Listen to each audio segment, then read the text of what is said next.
Evening, everybody. Welcome to the stream. Ralph and TV. Tonight we're looking at the BR155. Can I just get a quick sound check? Hopefully you can hear bleeps and blops coming from the game. When we get in, I can always tune it up, but if you can let me know you can actually hear the sound.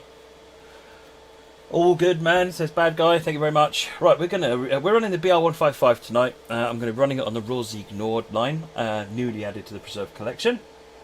Mickey's working, so yeah, okay, thanks, Morgan. And we're going to be doing the wood runs.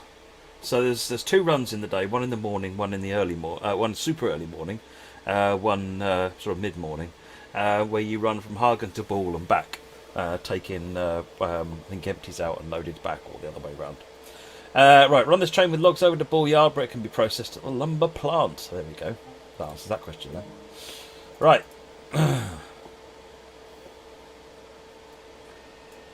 Is that a bit on the quiet side? Let's turn it up, and then I can always turn it down.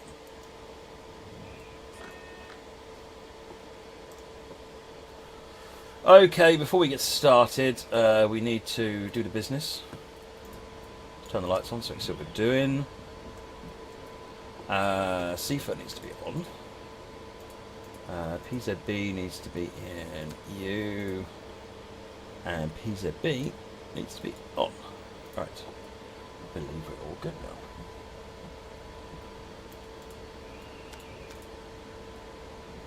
now. Solid Snake, you hope TSW Preserved Collection 2 will be fixing. What issue are you aware of at the moment?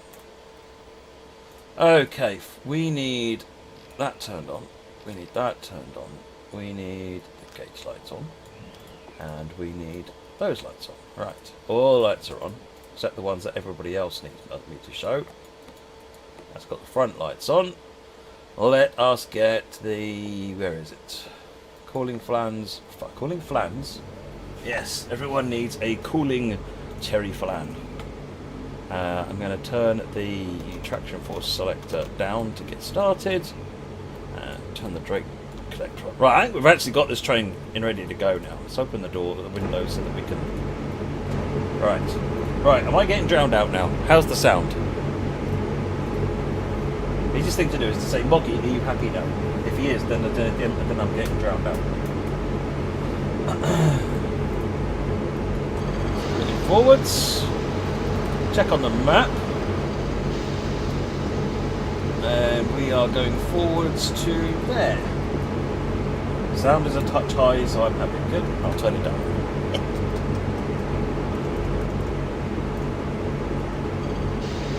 Right, let's go ahead and get going, shall we?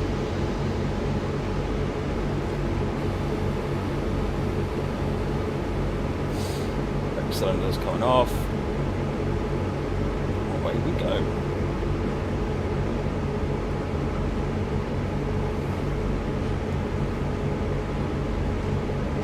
It's an interesting loco, this one, because it's tap changer. Well, it's got taps, so you've got to drive it a bit differently to how you drive most.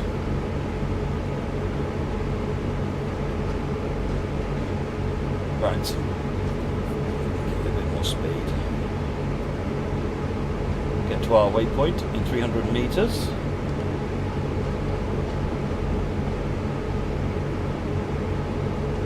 Game only recognises Preserved Collection 2 if you send your console to UK. Solid Snake, have you made a support ticket for that problem? I'm not aware of any issues with that, but you might be doing something a bit different.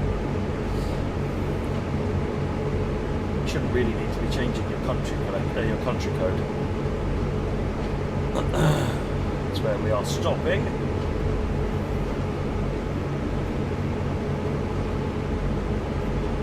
Can't control it with the steering wheel. No, quite.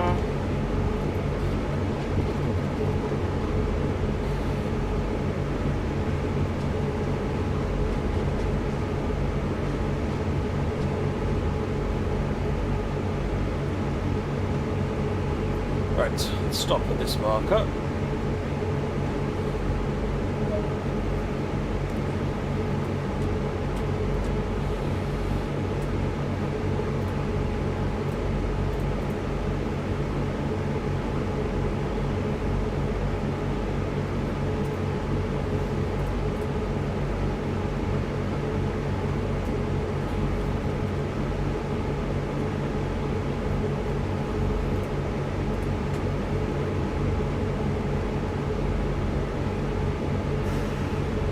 Your PS4, a lot of times the objectives aren't recognised and not able to proceed. I'd get the details again over in supporting it, or drop it on the forums actually, Ash. You might get, because then you'll get a lot of help from the community as well on that one.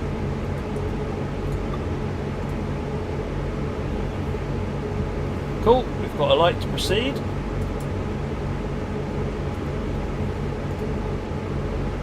There it is. Taylor, I'm very good, thank you. How are you?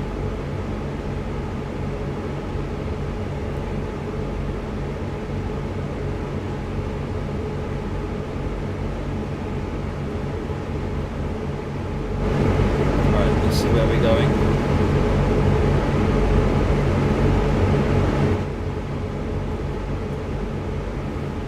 Let's use this window. That's better. I can see where I'm going now.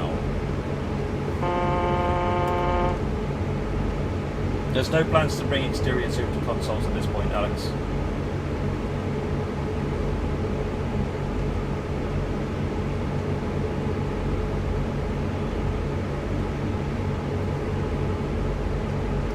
Yeah, it's one of my favourite locos as well, this one, Mikosh. It's really interesting. I like the older German locos, just this is really interesting to drive. I like older locos in general. Solid Snake, in which case I would get in touch with support for a support team directly and see what advice you can get from there.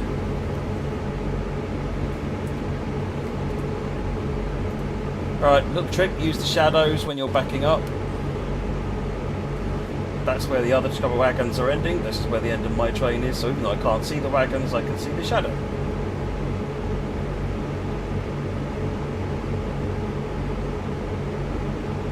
Hey there, Custom Pitcher.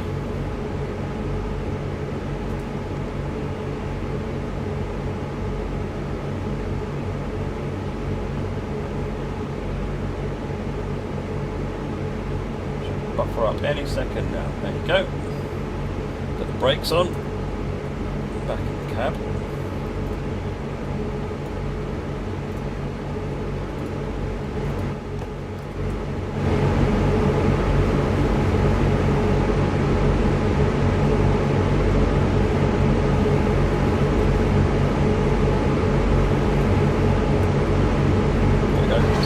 Found it. There's a coupling in there somewhere.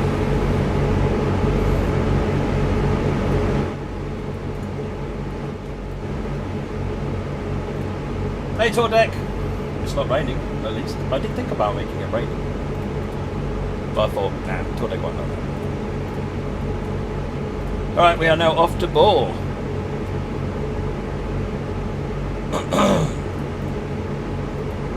Once the brakes come off. Give it a little bit of power and then we can see when the brakes come off. As far as I'm aware, nothing has changed on the 155, but there we go, we're running.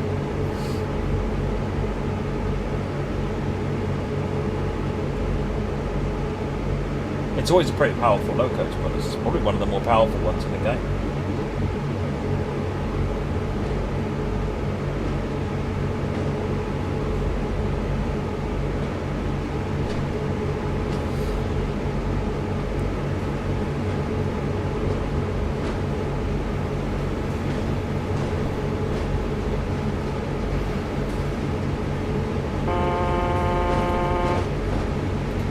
JP, don't you mean Donna? Rachel got married to royalty, so it's not really accessible.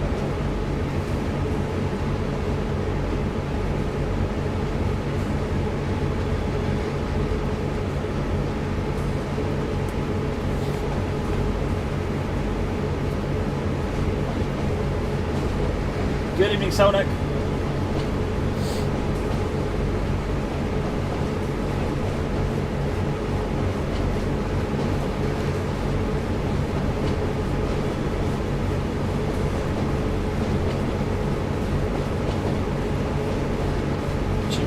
Train under 70 or 55. Well, I thought I had set it to that.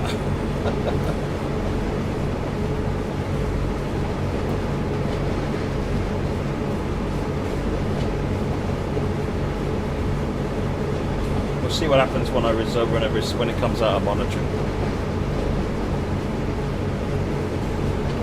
There you go, I'm on PZBU, look.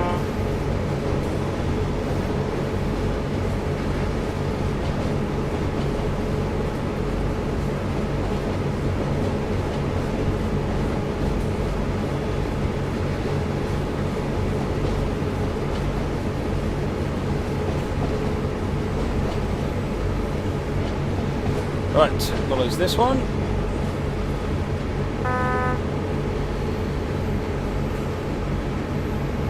Yeah, it is in PZBU.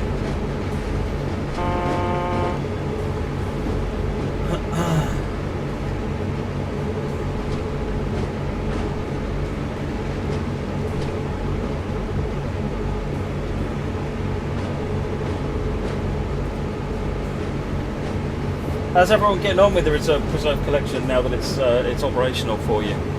I appreciate there've been some difficulties, particularly on Xbox with that, but is it all working out all right? The difference between PCBU and PCBO, Paul Wilkinson, is the speed profile, how fast you're allowed to go. So PCBO, your maximum speed is 160 kilometers an hour. PCBU, your maximum speed is 105 kilometers an hour.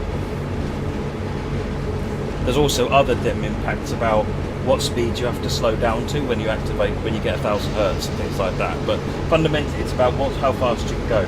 The idea being that if you're driving a faster train, a train that can brake faster, then it's allowed to go faster. If it can brake slower, then it's not allowed to go as quick.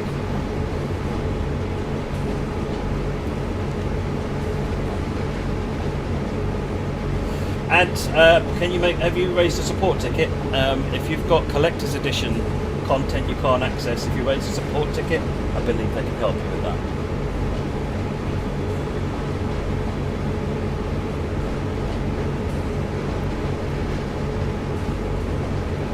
.143 spawning instead of the 185.2 for the scenario editor. I literally become aware of that problem myself with some of the stuff I've been doing this weekend, or that end of the week. L8, so I think I know what I need to do to sort that one out, so it's in hand.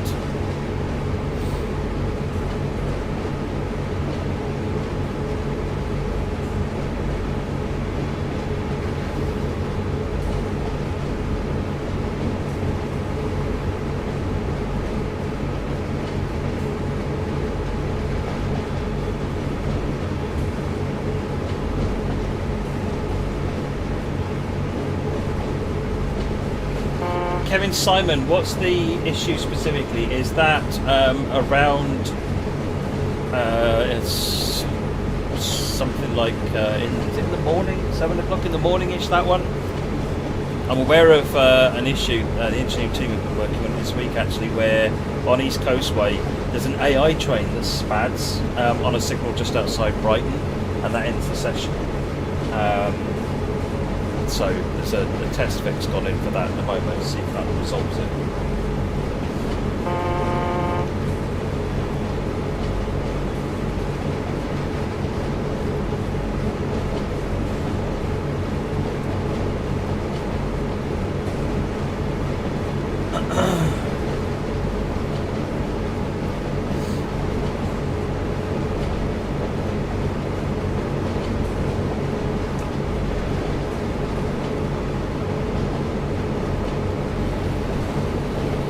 He's on a little bit of brakes. Coming down a hill at the minute. How would LZB work on this train? Exactly the same. You'd have the distance meter in here and that there. It's not implemented on this train. LZB doesn't necessarily mean the train can do over 160 kilometers an hour. It helps it interact more fluidly with high-speed trains and runs them closer together with other trains more safely. The primary usage is over 160 kilometers an hour, but you will see it on trains that can't do over 160 kilometers an hour.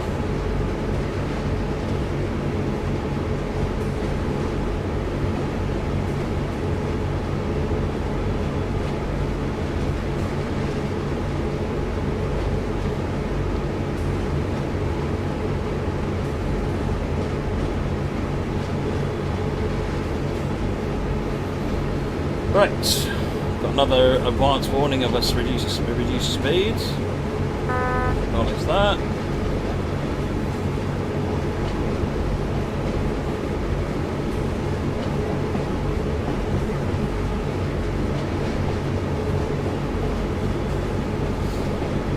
Hey there, Rain. How's it going? Slow old going, getting freight out of Hagen.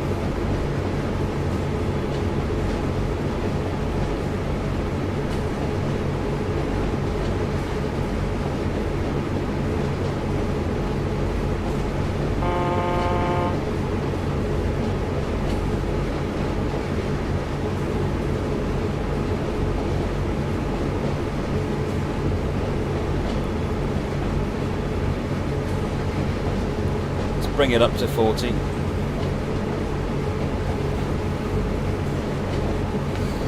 Well, 103 would be nice, wouldn't it? I'm not even going to try and pronounce that. That's in a character set. It's, I don't know what the phonemes are. But yes, a 103 would be good. A forerunner to the ICEs.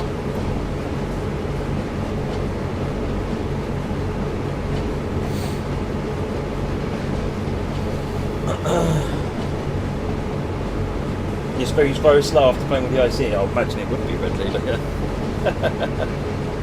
But we're hauling freight.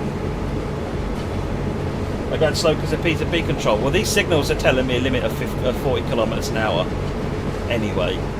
And because this thing is slow to slow down, I'm just taking it easy, to be honest. I think that is a 50. Yeah, so I can actually speed up a bit from here.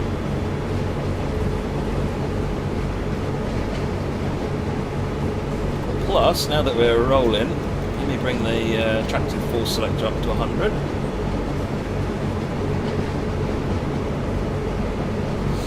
Who is Donna? Come on, Harvey Specter. You can't have a name like Harvey Specter and not references to the show Harvey Specter is from. Jeez. Can I do an outside view? Yes.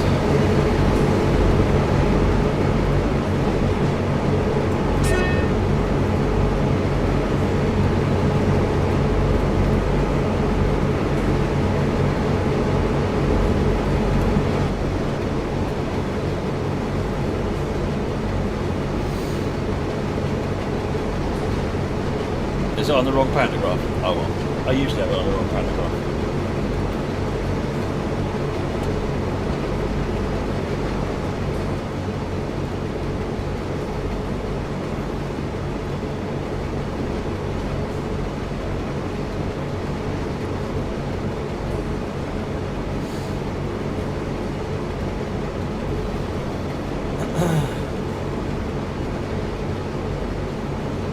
No headlights, so I've got headlights on.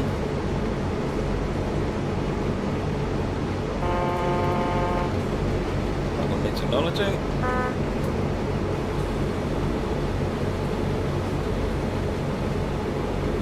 Drop the speed to 40. Oh, we're actually already under 40 anyway, so we are all good.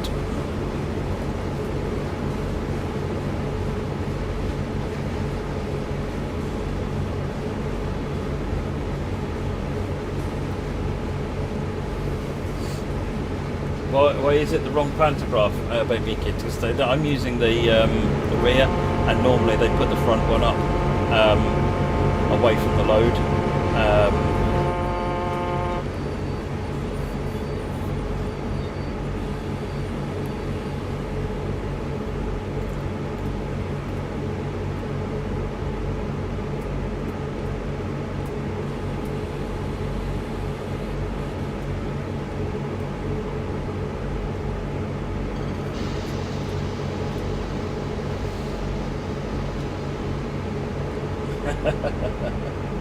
No, you did get me, kid. You did.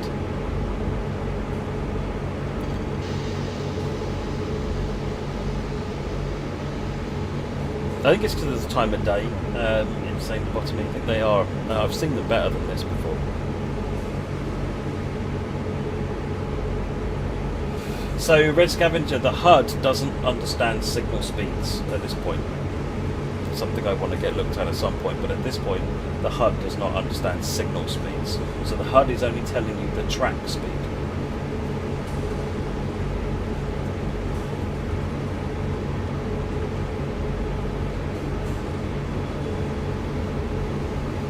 Because I forgot to change it, Scott. Simple as. I'd have to stop the train, go into the middle of the machine room and change it there, I think.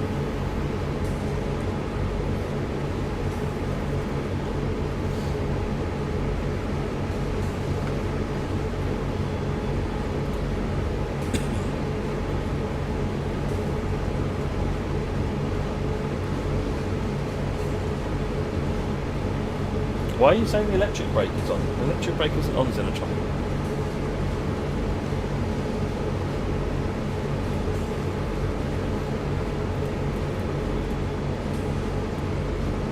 The brakes are off.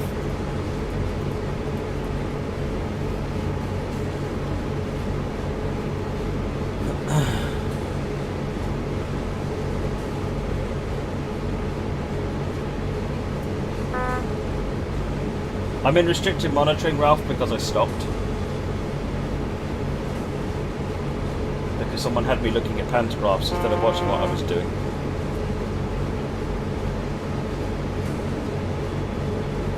Right, double yellow tells us we got to stop. Bowl is just round here.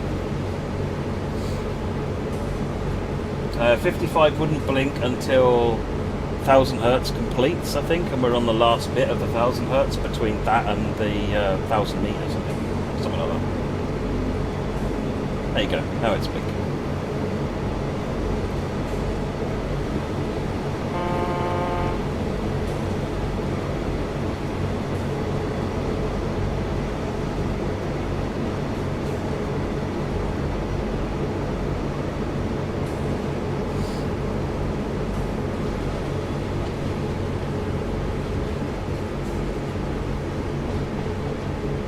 No, there's been a distinct lack of pink on mine.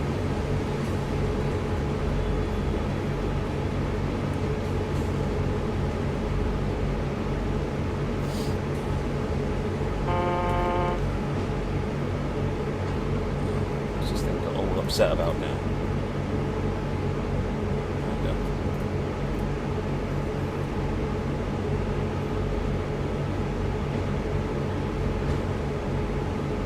Alex, do you mean AWS?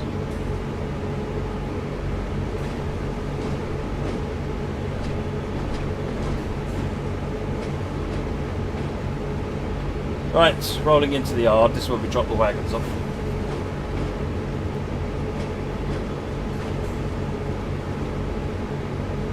DNA, you still don't get PZB. Did you have a look at it on the... did you watch the video that I did?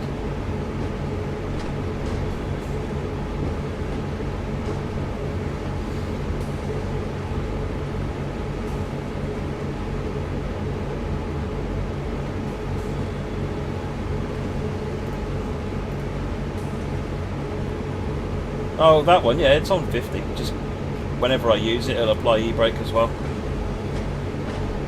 I don't know what the particular rules are, operational processes are for using that, to be honest.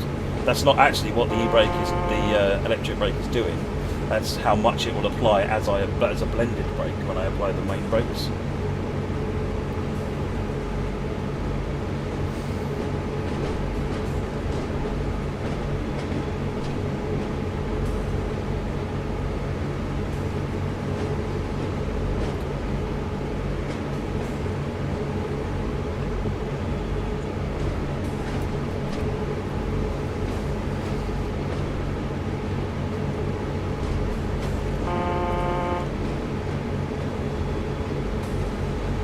Are you sure about that, Sipsis? I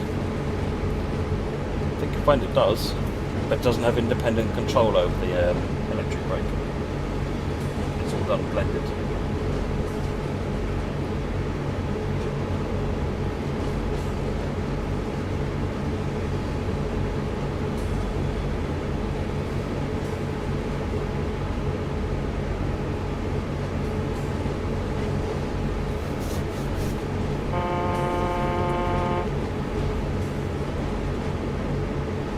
Right, this is where we drop off our freight wagons.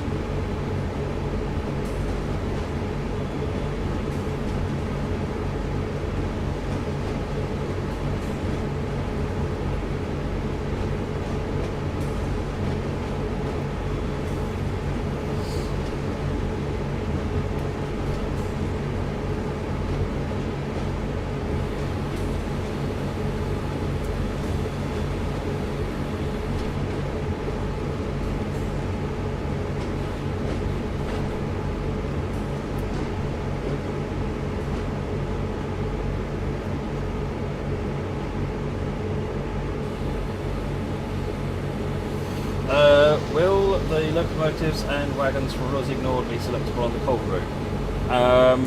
Using scenario planner, you can do anything you like. If you're talking about as a in service mode, you might get some options for that once MSB is launched. Yes. Stopped a bit early.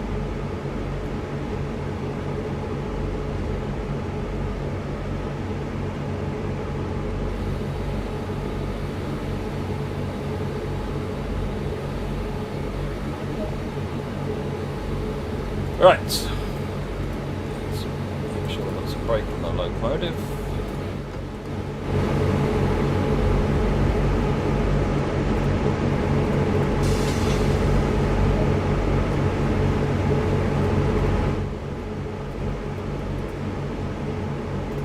Right, brakes off.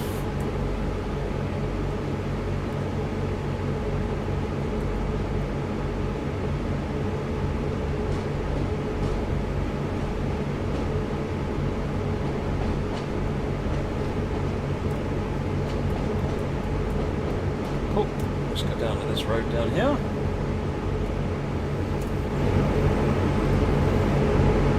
Yeah, the lights are on, they're just not on particularly brightly.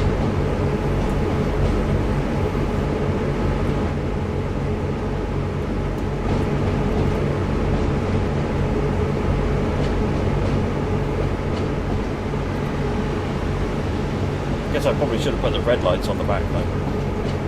Never mind.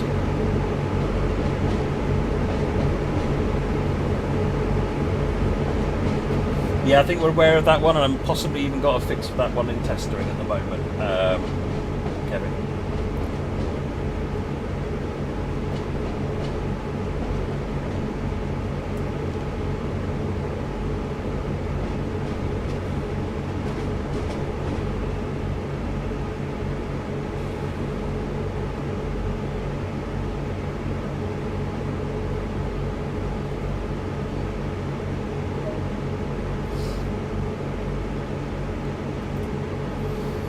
Okay, I think at this point I'm going to, that's a 0, put that in the middle, turn that off, put them on red, turn the light off,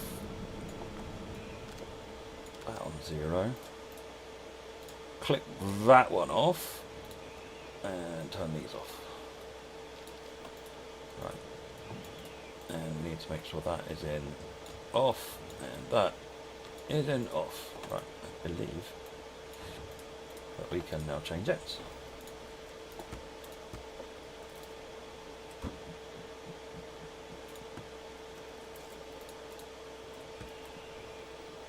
And now we repeat the same process all over again. Turn that on, and turn that on, turn these on, put it in forwards. Let's get the fans on, the lights on. Key in, release the brake, that's good to go. We've got a light in front of us. Let's bring the tractive control down to minimum.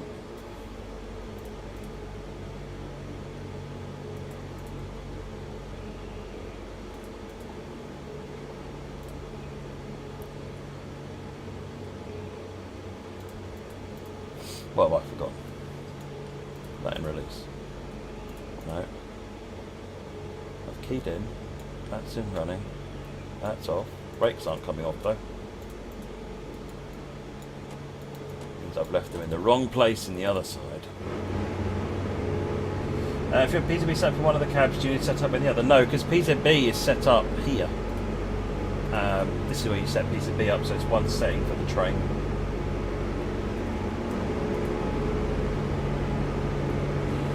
It's in full service. Who did that?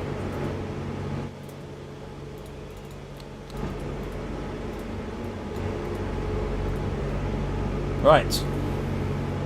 Release, running, forwards, go. Yes.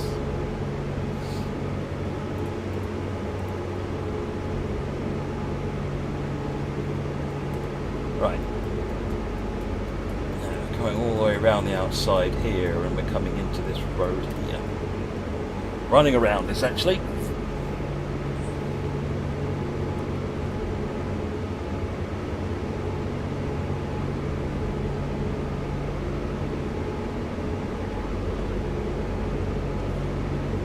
I make a mistake just as quickly as I make it right though, Paul Wilkinson. I've had an awful lot of time, and like I said, the 155, the 143, the older locos that have got more going on are my favourite ones to use, so I've spent a lot of time playing with these ones.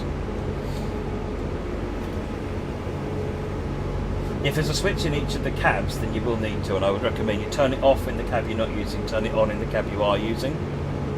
Same if you change ends, turn it off in one end, turn it on in the other.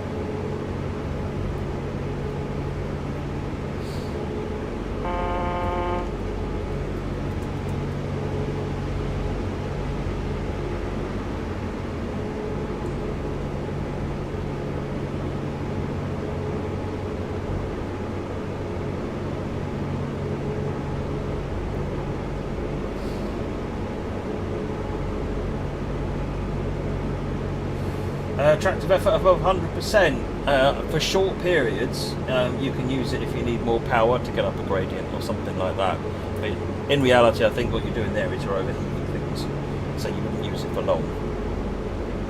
I don't think the game simulates overheating, so in the game you can kind of use it as much as you like. But if you want to keep it in mind, use it in short times when you really need that extra bit of power. Traction force selector allows you to have a more fine-grained control because it's a tap application loco. You get jolts of power being applied, and you can't. It's fairly coarse in terms of how much power in each notch. So by using this, you can control how much, and therefore avoid wheel slip when you're starting off and things like that, for example.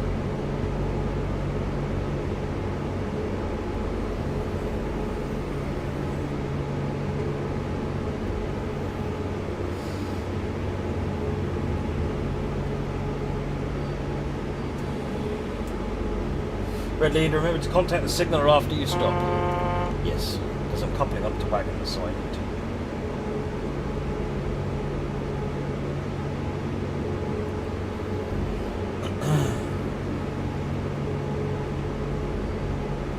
Have you reported the issue with the AFB that you're seeing Red HPC to the support team? I'm not sure what you're referring to exactly. I'm not aware of any issues with the AFB. Okay, so we've got it set to reverse.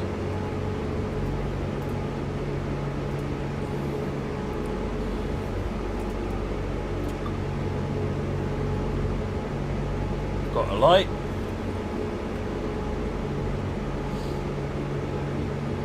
No, LZB's not in this train, Noah. LZB is only in trains from the ICE3M onwards, so the ICE3M is the only one at the moment.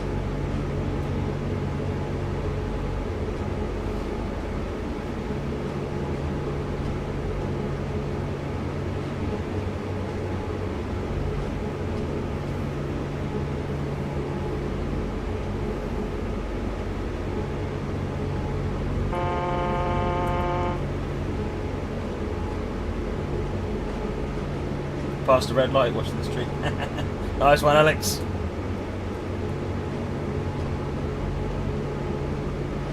Right, where's the shadows? Are they this side?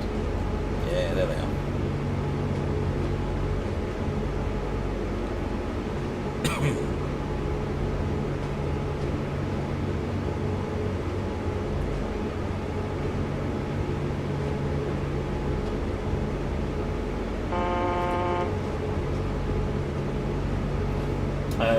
Ralph, if you've had issues with PZB, make sure you raise the support ticket.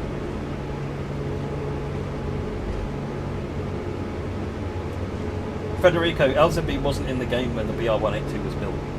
And there is no, well, technically you could use it. No, actually, the BR182 is only used currently in passenger on the rapid transit line, and even though there's 200 km/h sections on that line, it's hauling 160 km/h limited coaches. So actually, you still can't get the Taurus above 160 km/h. Now, if at some point in the future a Taurus, a Railjet or something appears on the roadmap, then you know that'd be different. But that's not on the roadmap. So.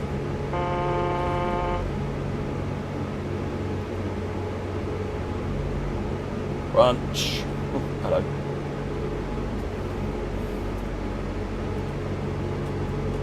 I'm going to ease it forward here. I don't know what I've done wrong here.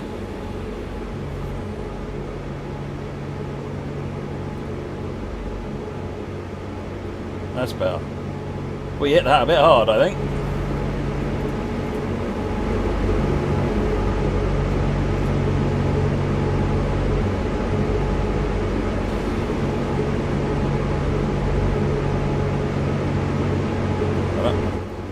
Right. Almost got the coupling stuck in each other, yeah, really.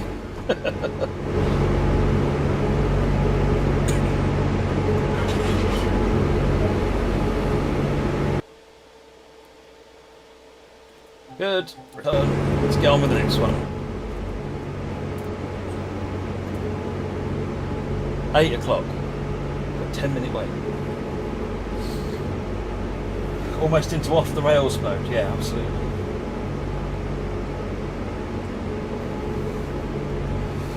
Say now you had the Classic 600, would you better use livery to sign it, or would you like preserve collection one? So I think every loco that comes in a new route should get the full treatment. But until it says so on the roadmap and so forth, you need to wait. But that would be the intention. So if a 66 goes, if an old loco goes into a new route, it should get upgraded to be a TSW2 loco.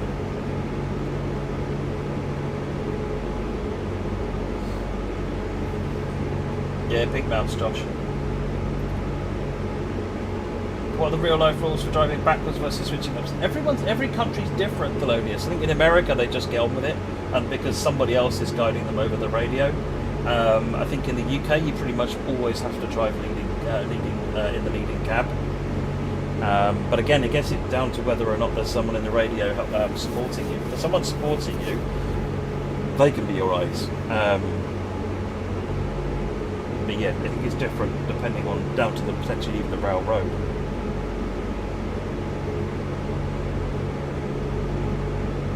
BR101 is not compatible with a livery editor, no, Chris.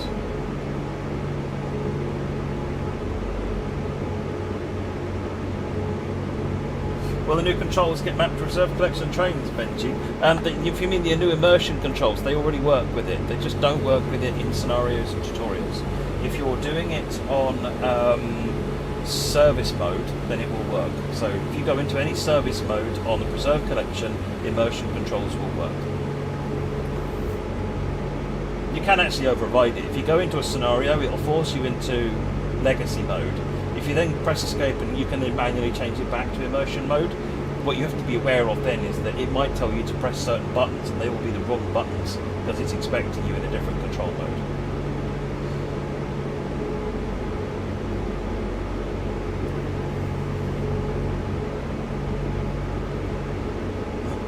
So we've got about 7 minutes until we go. I like turning my services together in world so that it's what an immersion, Lars, as an IMM. They are the new controls set up for the controller. So if you're using a PlayStation controller or an Xbox controller, it's just a different mapping on the controls, which is a bit nicer to use, a bit more convenient, or a lot more convenient actually.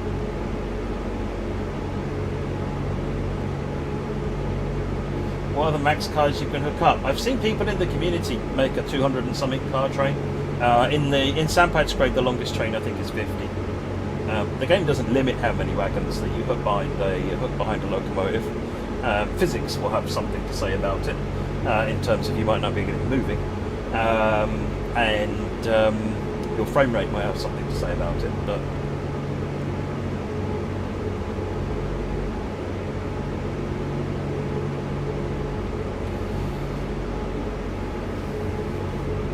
yeah, the immersion controls is specifically controllers for the FPS and Xbox controllers.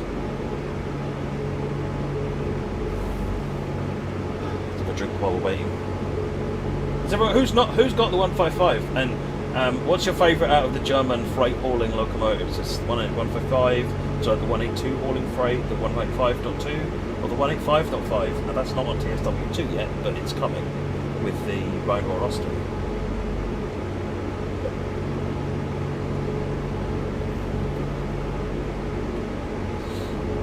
Thelonious 155 is one of the few you don't have. That's terrible. That's terrible.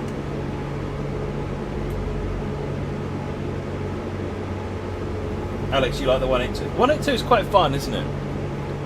In a kind of, you don't really have to do much to drive it kind of way. But it looks nice, it sounds nice. I like this one because I like playing with buttons and switches and breaking things. Tim, I'm with you. The 155 and the 143 have always, even in TS Trenton 2020, been one of my favourites. Let's put this back in forwards. At least PZB will calm down.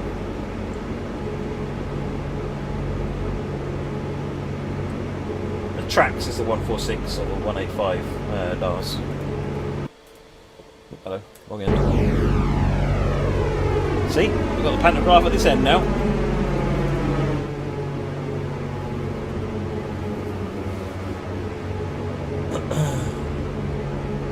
You have the 155, I found it confusing. What did you find confusing, Len? How can I help you? 143 and the Dost are your favourites. Yeah, they're quite good, aren't they? The RE460, that's one of the ones on the Swiss routes, isn't it? Yeah.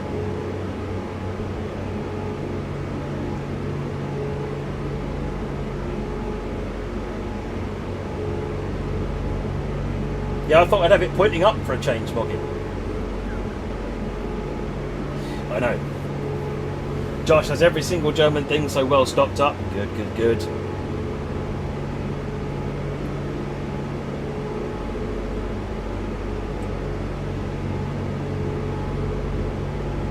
The one you've used most is the MRCE Red Leader, the 185.5. Yeah, I like it. It's different. I mean, the German trains, they're all red, which is great. But every now and again, when something close comes along and the MRCE one is black, it just stands out because it's different. I mean, it's fundamentally almost identical to a 185.2, except being the more pantographs on the top. But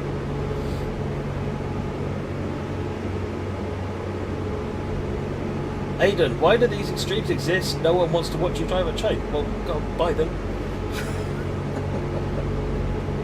307 people disagree. 8 o'clock. Oh, good. Couple of minutes. Couple of minutes.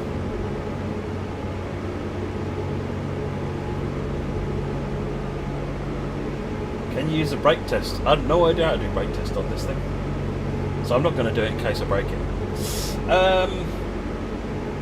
A quick explanation of the 4 dials. These ones over here, if I just use that one, that zooms into them. So you've got the brake cylinders. This one, I guess, is the main brake pipe, which is currently at 4 bar. This is the main reservoir. So this is how much air there is actually in the system to in the reservoir to pump in more quickly. That one will just keep getting topped up by a compressor. This is what the brake pipe is at. So if I release the brakes now, that'll jump up to about 5, which is 5 bars means the brakes should be set to come off. And if I lower the brakes a little bit, put the brakes on a bit, you see that coming down. Then these ones are then the brakes actually on the loco. So if I use the loco brake, then I can lower these down. You'll see that these 4 here pretty much match up with the brake, what's going on down here. Except you don't really have an equalising reservoir visible on these. So you just have the main reservoir, which is this one. The brake cylinder, which is these 2, because it's front and back independently on the 155. And then the brake pipe is this one. The brake pipe is what goes along the whole length of the train. This is the brake pipe at the back end of the train. and in the middle here you have brake pipes coming through. So you have one big long air pipe which is coupled together throughout the entire thing, and that's the signal pipe. Essentially, it's basically by raising and lowering the pressure on the brake pipe, it tells the equipment actually on the brake here what to do in terms of applying power. It's not done through logic, it's just done through valves and things, but the idea is that as you lower the brake pipe, so the brake cylinder gets air added into it from a service reservoir that's also down there. When you release it, air is pumped in from the main reservoir to bring the brake pipe back up again. That brake pipe is then fed into the service reservoir to charge it ready for the next brake application. I really should do a tutorial on brakes, shouldn't I? Because I know some people have some real challenge understanding the American brakes. So I think at some point I was thinking of doing a session on the US and just generally how braking works on trains.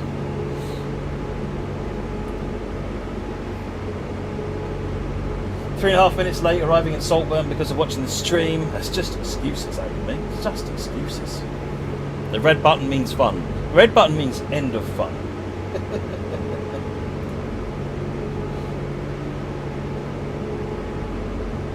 I've got the right brake mode. I've just gone with PZBU, Harihanan. Right, we are good. We have our light. We don't have our light. 53 metres away.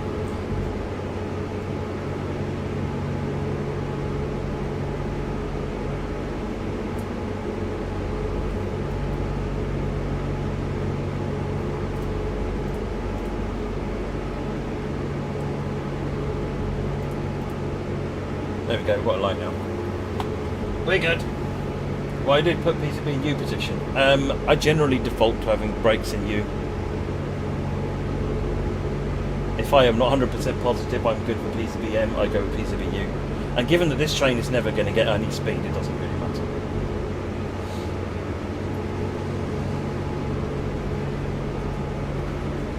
Yeah, I've got a reduced speed to clear the yard.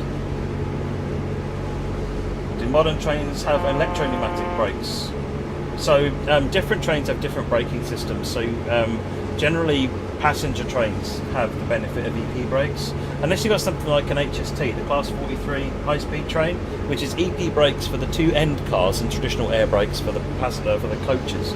So what that means is that when you apply the brakes on the front, they apply instantly on the back and then gradually in the middle.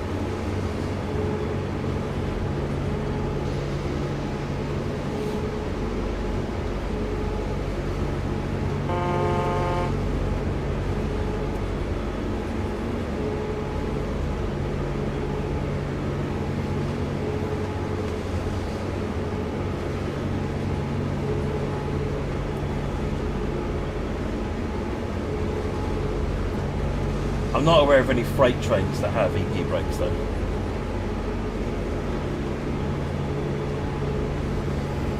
And wherever EP, because EP is a not fail-safe system on its own, it's not a fail-safe system.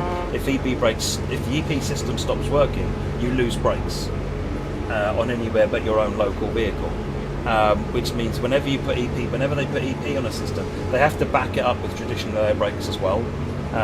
With the brake pipe down the train as well. So that's like on the tube trains, for example, you've got the Westinghouse brake. So if you switch off the EP brake, you then have to use the Westinghouse brake, and that's just how they do that. Depends on the form of EP brakes. Shh, take your details away, Ed.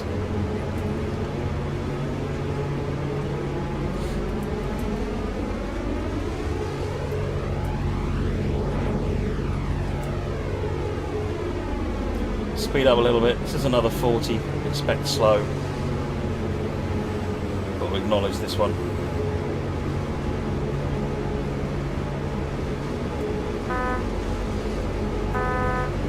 Or not. I did acknowledge it. Darn train.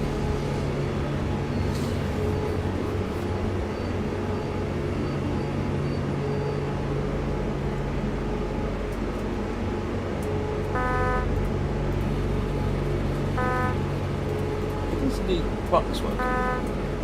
Oh look, I wasn't probably pressing it long enough. Don't! Never mind, we can go now.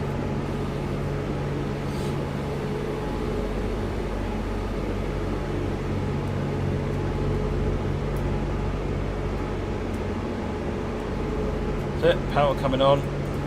Just got to wait for the brakes to release now on the rest of the train.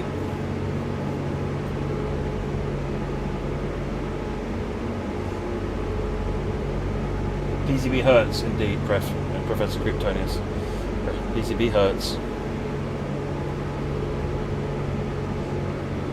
German freight EMU. Oh, but they're generally called an FMU, freight multiple unit.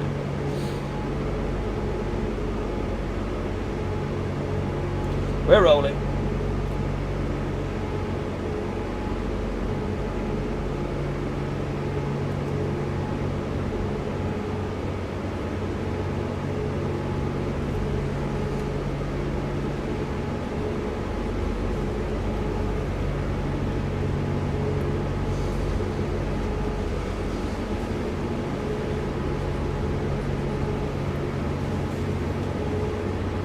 Yeah, it's a phasing thing, Harry Harron. It's cat points I just referred to. It's when you've got two sounds which are similar. When you've got two sounds which are similar but not quite, they kind of do this, which can give it a kind of a phasing sound.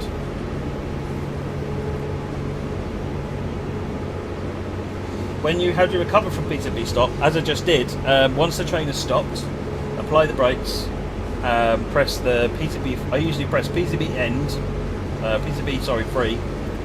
The middle one here, PZB release. Then I do PZB acknowledge. PZB should then return to normal state, and then you can.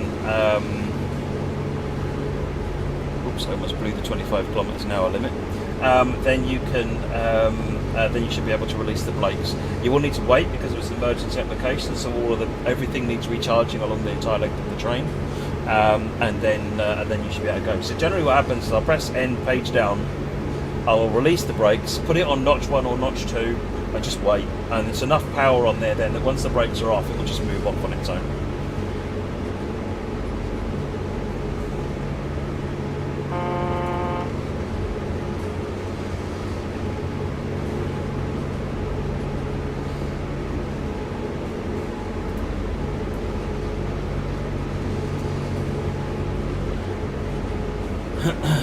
When restricted monitoring 1000 Hz on PZBU, which means I'm limited to 25 kilometers an hour. If I end from that, I can now speed up.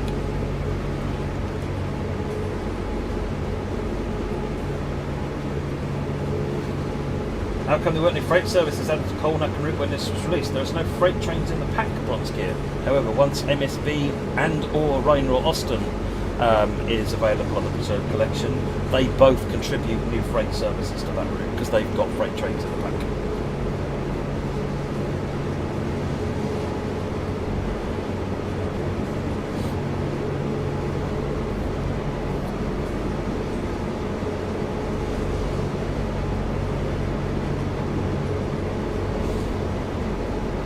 Why is the cursor pink? Because I keep losing it. I've got 4 monitors and I just keep losing my mouse. It's really annoying. Words cannot express how annoying it is losing your mouse.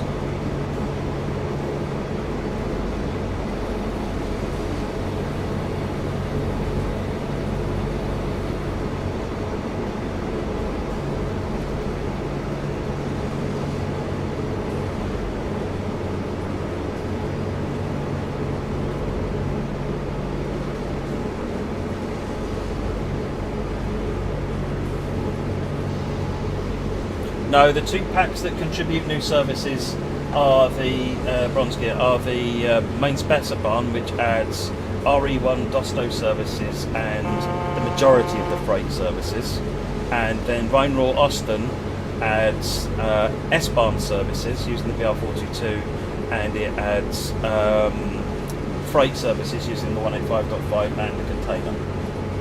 So each one of those, the total, once you've got all of those 3 packs, the Colne pack, the MSB pack and the Rheinrohr-Osten pack, is 222 services on Colnack.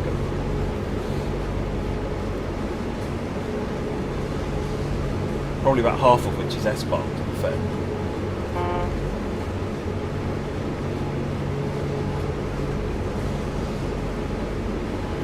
Am I going to get a PS5? I haven't decided yet. We'll see. Let me turn the sound down a bit. I've got a PS4 and I've got an Xbox One. Xbox Series X is the one that I'm gunning for at the moment, but I'll probably end up with both in the fullness of time.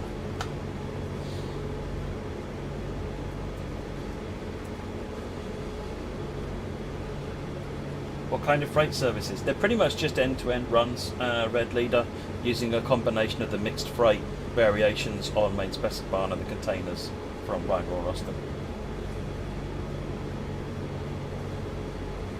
What's the background on my webcam? I think it's like a Class 415 train in the UK. Don't need both for work. Well, I've actually got an Xbox One X and a PS4 Pro work consoles. I'm talking about what I've got personally. I've got PS4 Pro, PS4 and an Xbox One that I bought myself for just general gaming stuff. Oh, I can speed up. I know, but in a couple of kilometres we're slowing down again. This is the thing, we're only just going up and round the corner and back again, essentially. There's not much point getting it up to any kind of speed. I'll do one more run after this, and that'll be a faster one. I like doing this one because it's different to just sitting there staring at the train for an hour.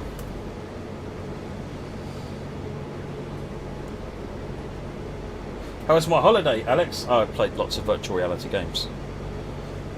Bridge Crew, played some Derail Valley, enjoyed that. Bridge Crew's amazing. You hear the horn?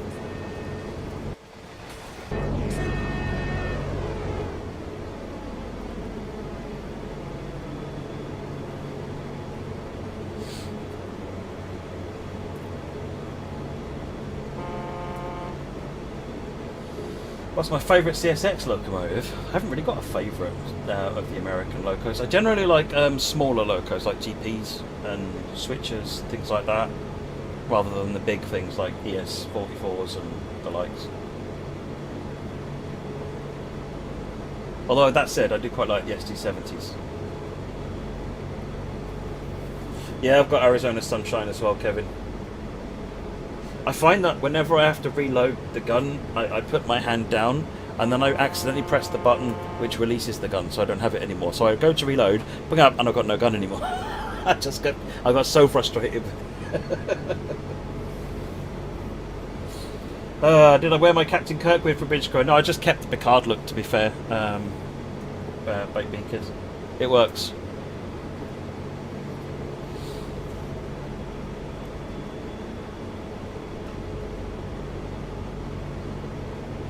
The driver's log. So if you're connected to Dovetail Live, so when you log into the game,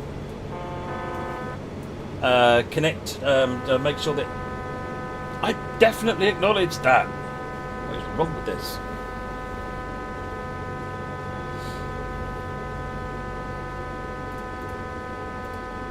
Let it stop.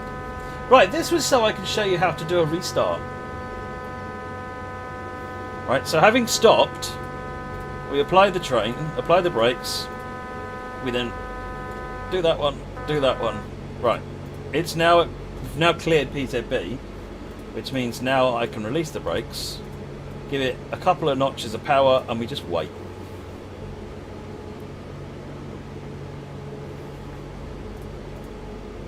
Actually, we'll leave the power off for the minute because it'll be in traction interlock. That's better. Now that the brake cylinders come off on the loco, you can see it coming down. Once it's 0, now I can apply the power, and you'll see that we're actually getting applied power. Now you've just got to wait because it'll take ages for the for it to for the brake to go off. Because all those reservoirs that I talked about back down here, when it does an emergency brake, the service reservoirs dump into the brake cylinder, so you get a full application. Which means that when you try and release the brakes, all of the service reservoirs, so one on each wagon, has to be refilled, which is all done from that brake pipe. So yeah, the whole thing has to all the train has to recharge to get the brakes to come off, and once it comes off, then the train rolls.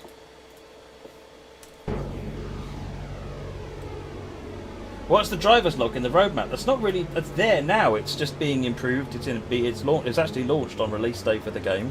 I'll just bring up Dovetail Games. Hang on a second. Bring up the website.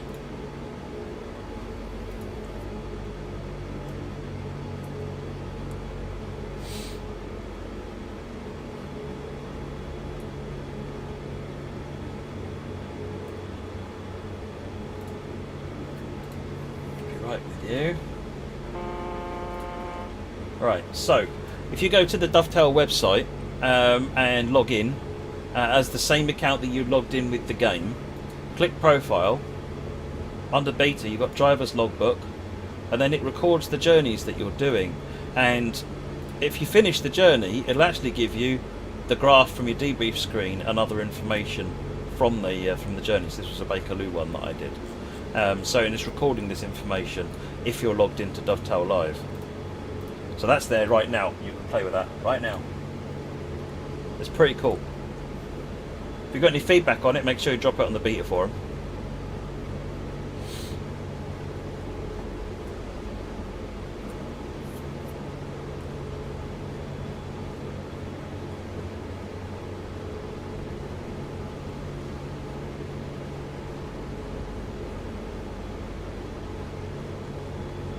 On Series X and PS5 or TS2 run better? I have no idea, Paul, until I have a console to play with.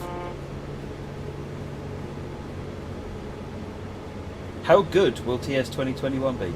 Amazing, Lewis. However, you should be aware that I might be biased. Probably ignore me. That said, I've seen bits and pieces, probably about as much as you, to be fair, and it looks really good. I am definitely looking forward to a better run on that one.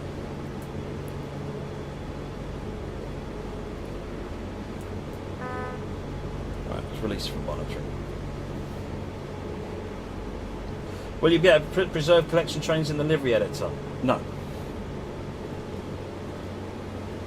Unless something goes into the roadmap telling you otherwise, preserved collection trains are not being upgraded to support the livery editors. That's an enormous amount of work.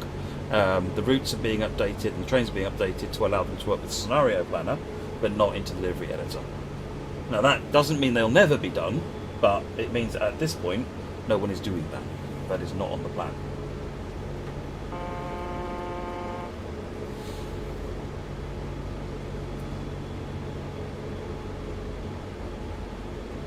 What's the flashing white lights in front of the steering wheel?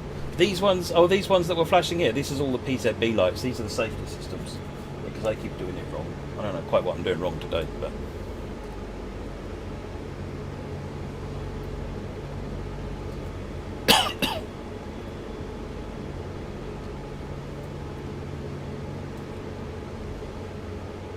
When can TSW2 see heritage units? Well, when it's on the roadmap, you'll be able to see it in official King's Tree.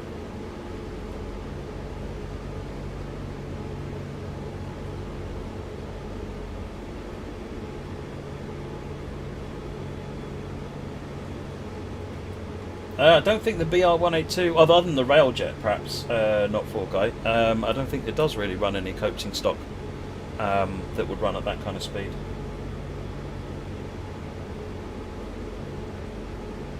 I mean, in Germany, I think they're predominantly used for freight, plus the rapid transit BR182s, and then obviously Railjet use them. But there's until you see Railjet on the menu, on the roadmap.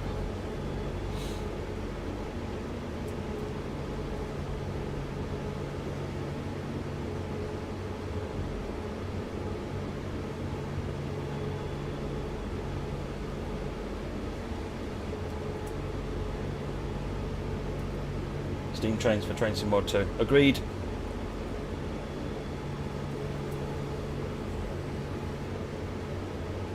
Well, it's got a steering wheel. A lot of older German trains have got steering wheels.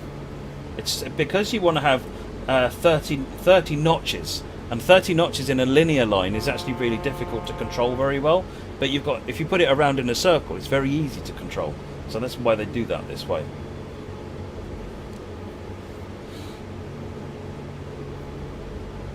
No, the 182 is not the freight version, no. It was that or just not ever using the 182 in freight, Alex, and that felt like that wasn't great either. I didn't confirm PZB. I was pressing the button, Brubaker. I was pressing the button. I thought I'd pressed it for long enough. What I suspect is I haven't pressed it for long enough because it moves quite slowly.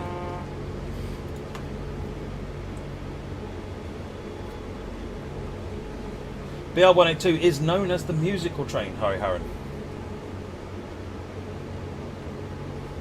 The musical scales it plays are intentional.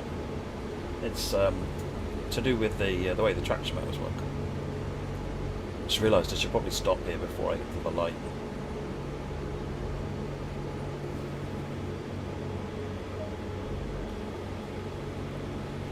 There's a way to release the air brakes without tripping the emergency brake. I'm not sure what you're asking, Johnny. You shouldn't have any problems. Do you mean apply them without tripping the emergency brake? You just got to be a bit careful on it, I think, for that one. I've done it, but I know how easy it is to trip the emergency brake on it.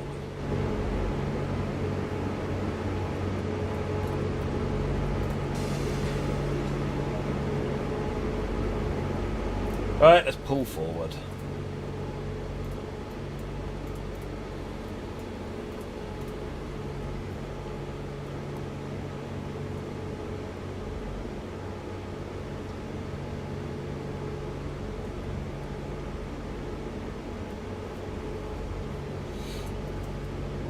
Oh, I'm not aware of that issue, Johnny. It's never caused me a problem. This is a new thing. Make sure you've raised a question on support then, Johnny. That's all I can say on that one.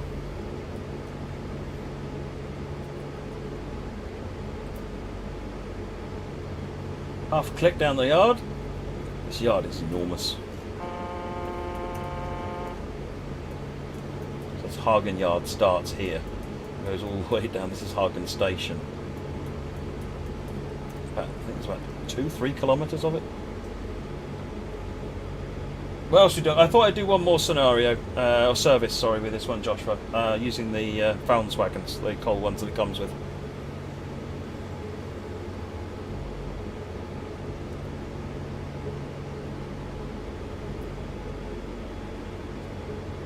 Official King Street, you will find out near the time.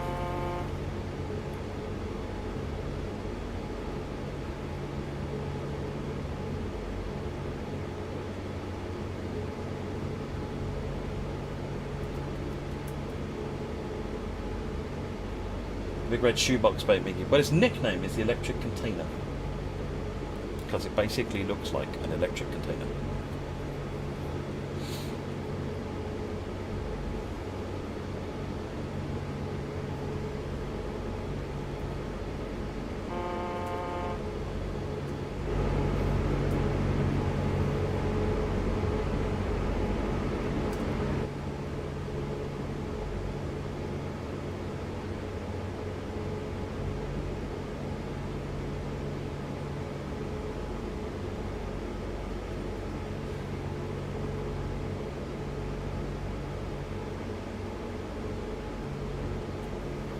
Right, that's completed the ball turn. What? You wanted me to go? So you want me to go back somewhere else? They'll be finished. Now we're backing up. All the way to there. Fine, we haven't finished yet.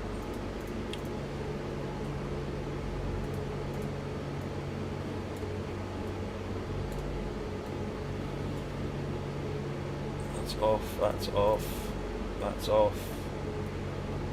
That's off. Compressor needs to be on. Yeah, full. Lights on. Turn those lights off. Turn these ones off. Right. Shut down that end. Wrong side. Dum-de-dum-de-dum.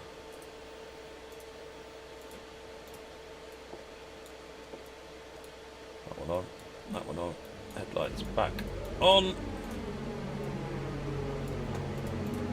I like how it comes to life. It feels like you're breathing life into the train. That's off, that's off. Brake cylinders have come off. We got goes. Woo!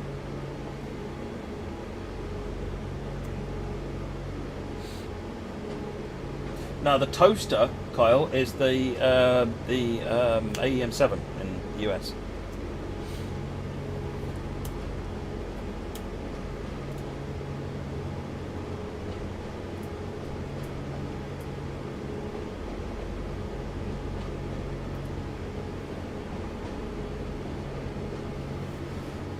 Bronze Gear, will the destination of the 143 be functional at some point? Same question for the 1442 on Rapid Transit. That's something that, if it is going to happen, you will see it on the roadmap and it will be coming out of the preserved team.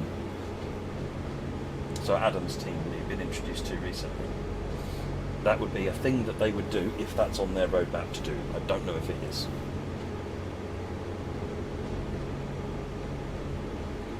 What's AZB, Geekmoto? What do you mean AFB?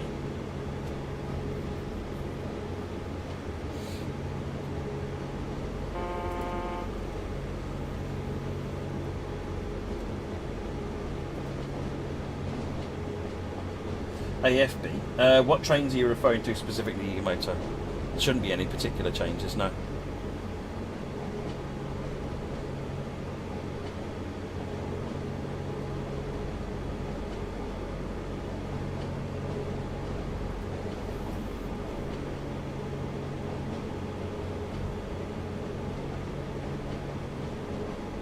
The 185.2. So one thing to be aware of with the 185.2 is, and any loco, is the process for actioning turning it on is different depending on whether you're moving or whether you're stationary. So if you're stationary, it's one set of instructions, and if you're moving, it's a slightly different set, based on whether or not the instructions would cause the train to stop, shut down. You need to make sure you're using the right set of instructions.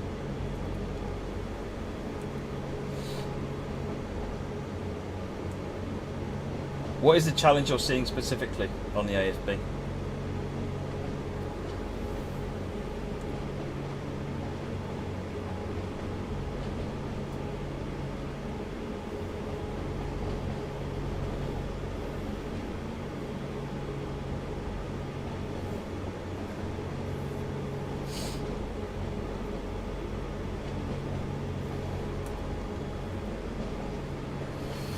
Would it ever be possible to get voice announcements on routes? It's certainly a technical possibility. There's logistical issues to get over, cab Pepe, but anything's possible in the fullness of time.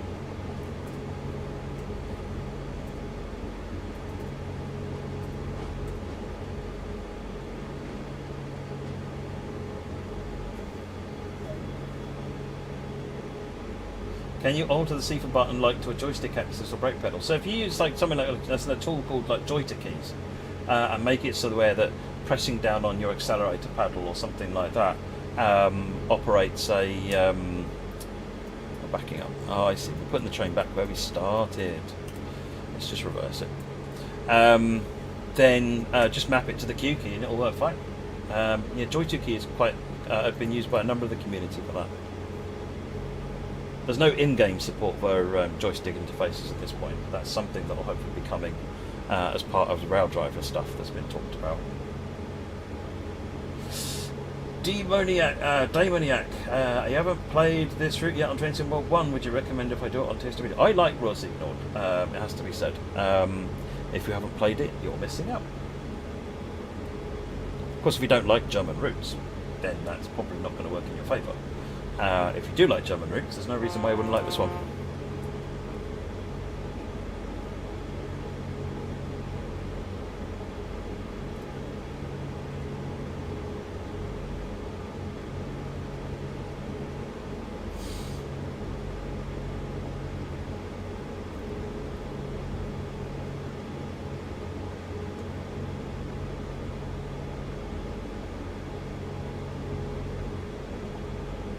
Are you having problems with the AFB as well, Rage?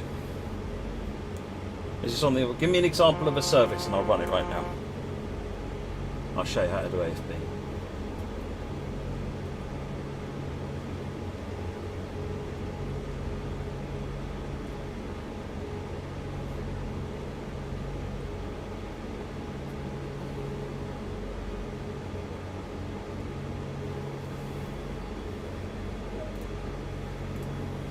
Yay, we finished.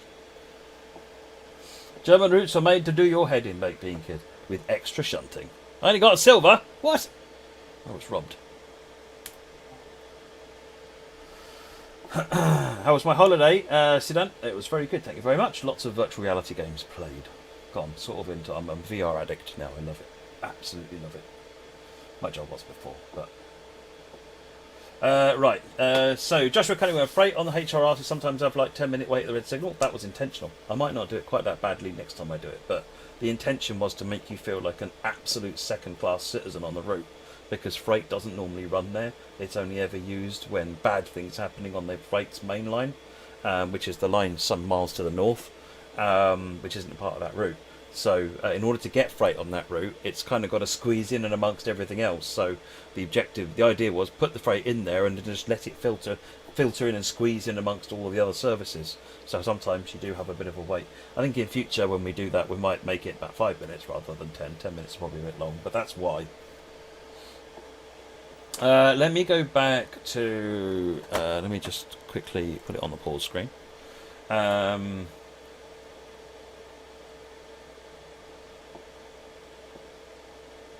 Let me just bring up a 185.2, put it back on live, and let's just do a Hagen Finnantrop freight service. That might need redoing. I have a sneaky suspicion I just picked one at midnight. You enjoyed the signalling video on Colnacken route. Excellent, thank you very much, Demoniac. Excellent, Matt. Do a tutorial at night in the pitch dark. Brilliant. Absolutely brilliant. So here in this dark area is the button that you can't see. If you press the button that you can't see using the fingers you can't see, then a light will light up and completely dazzle you so that now you can see even less. Do that and it will work. Right, let's do that one.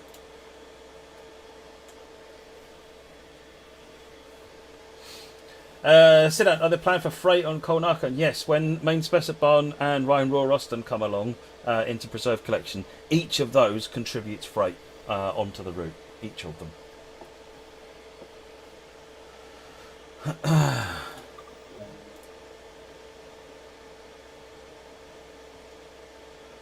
Right, okay, so let's... this isn't really the focus of today's stream. However, you've seen more than one of you are having problems with AFB, so let me show you how it works.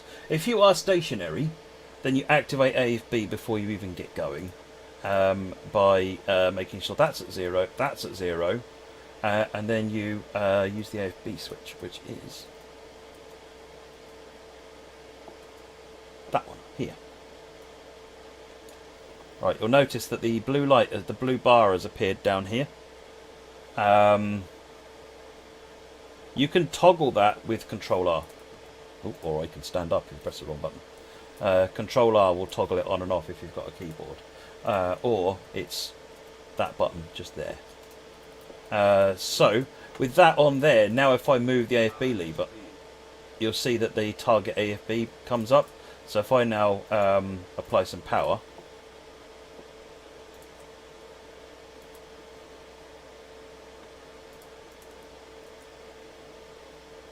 you're going to apply some power, just for the giggles.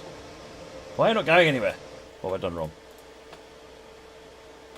Oh, here we go. Brakes hadn't come off. Slightly impatient. You notice how I jumped to the assumption that I've done something wrong. This is kind of how I've trained myself. It's people like Moggy and Baked Bean Kid have beaten it into me that, yes, you probably are wrong.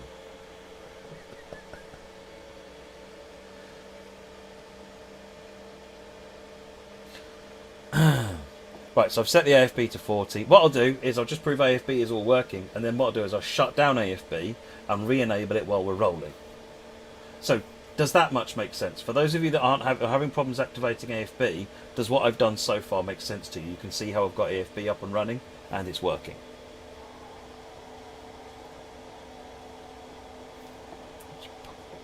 Put all the power on.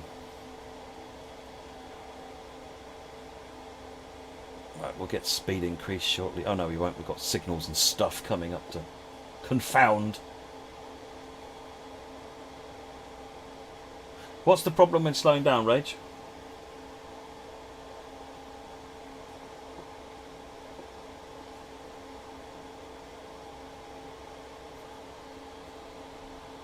Answer this, PZB.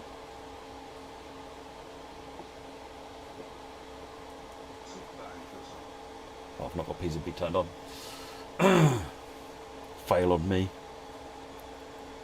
Right, I'll leave it at 40 because of that signal, that notification we had. So if I drop this down to 30,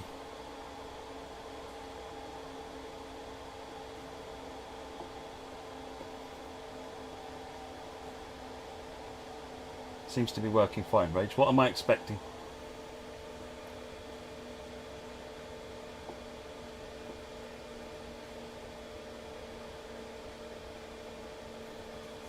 Oh, why am I still slowing down? Is that what you mean? Oh no, it has let it go.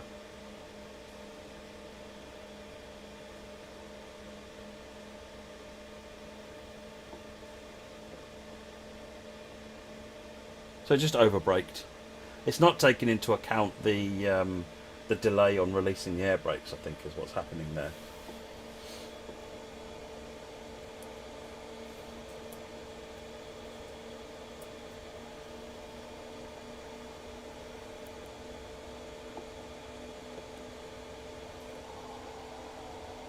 I don't know whether this got updated, Ed, or whether this still has the older version. It's probably still got the older version, to be fair.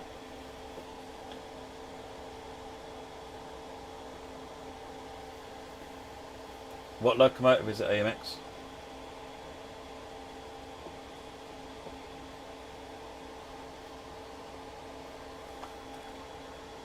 So yeah, the AFB handling was severely upgraded. Severely, it's probably the wrong word for it. Quite significantly upgraded for Konakan, and I don't know if that's made it back into the older content, which means this is using the old style controller, I think.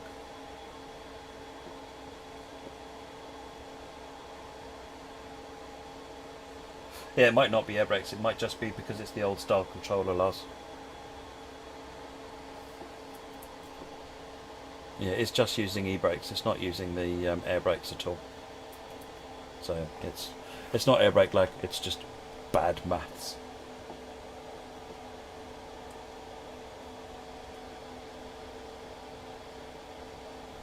Right. So to turn off AFB, the key thing when you're trying to figure out how to do something with AFB is the control sequence to do whatever you want to do should result in no change to the train whatsoever when it's done it. And that's the key thing. If I was to just put that to 0, it would stop the train.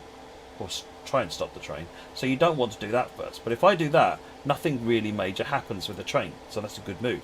So having turned that off, I can now disable AFB. So I've just pressed Control R, but operate that lever that switch that's down there, under there.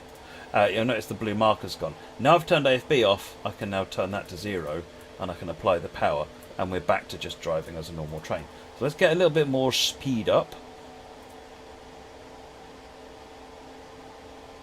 And then we'll turn AFB back on again. So while you're now rolling, again, throttle to 0. Now again, what makes no difference to the train? If I was to turn AFB on right now, and it was to let me do it, then this is set to 0, so the train would immediately start braking. You don't want that. So you set that to maximum. Now that doesn't sound right, does it? But you do. You set that to maximum. Because with minimum throttle and maximum AFB, nothing will happen. Doesn't matter how fast you're going, nothing will happen. Because you've got no throttle to get it to any faster. Now if I press Control R, AFB will come on. I get the blue line. I can now drop the AFB to the correct speed and then apply power. And then AFB is active and will then accelerate me. So always follow the sequence of steps that results in no changes happening to the performance of the train. And that kind of will remind you which order to do things in so that you can understand how to switch it on or switch it off. Does that make sense?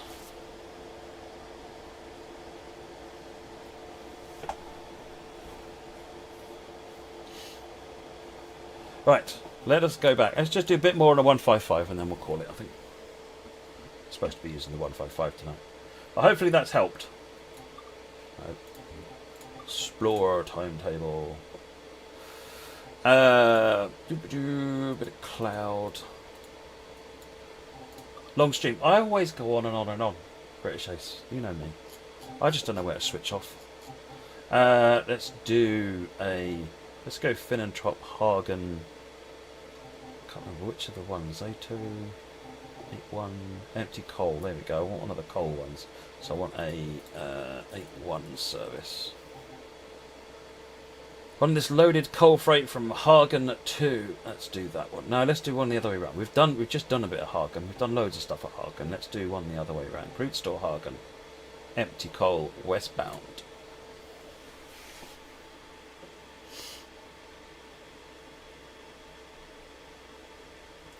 You've got 498 tons, BR155 AMX. Probably be alright with PZB M, to be honest.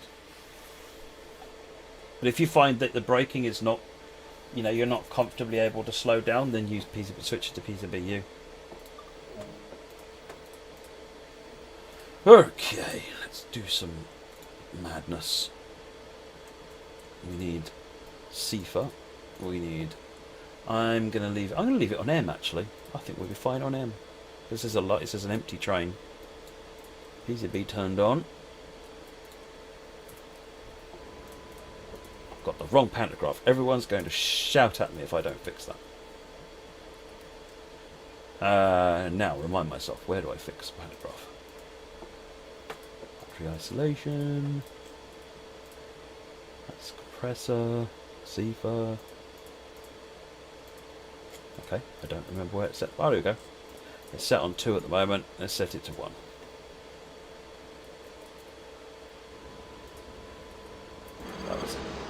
That was effective.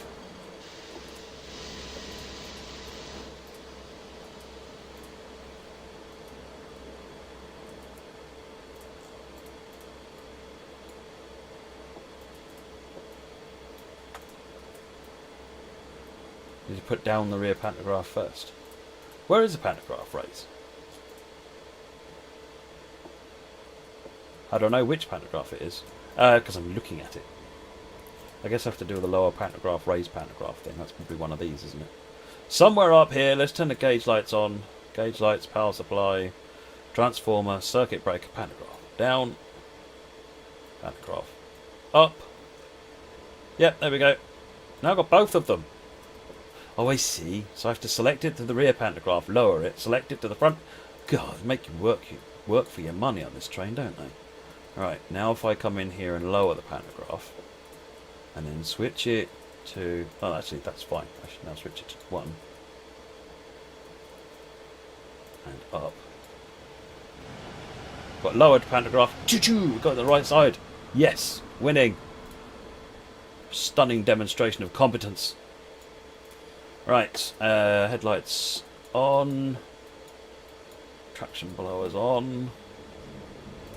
I think key in. We've got light. We do. Release the brakes. Give it a couple of notches of power. Just wait for it to take on.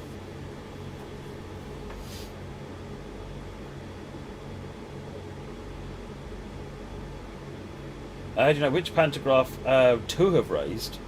I've no idea. Wait until you get shouted at by chat. That's the method I use mostly. Generally speaking, away from the load. See, depending on who I talk to, I get different answers. Some of them are, unless it's only a flammable load, you should do the one away from the driver. And then if it's a flammable load, you use the front one away from the flammable load. So if you're hauling petrol or something like that, or kerosene, then you'd use the front one. But other people I talk to say you should always use the front one. At least you're better than the Colonel. Oh dear, don't say that.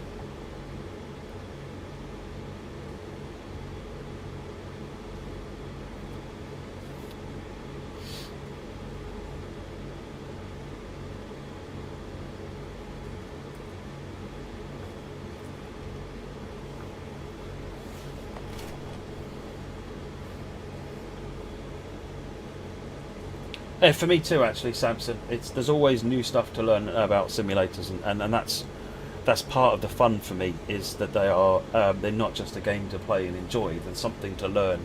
There's tech processes. There's techniques to learn. It's just better than a normal game. That's why I prefer simulators. I also play regular non-simulator games as well, but what's the main attraction for me of a simulator is just the fact that you're learning about real world things.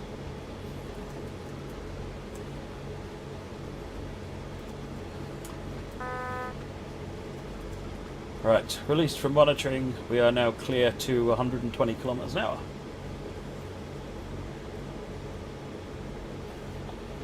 Now that we're rolling, I'm going to put that up to 100%. Ish.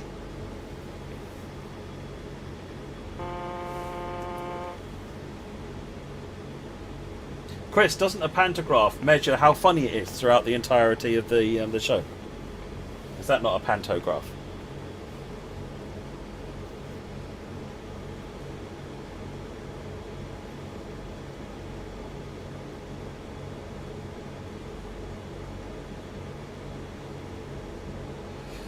You do it based on the direction the arrow shape makes. Yes.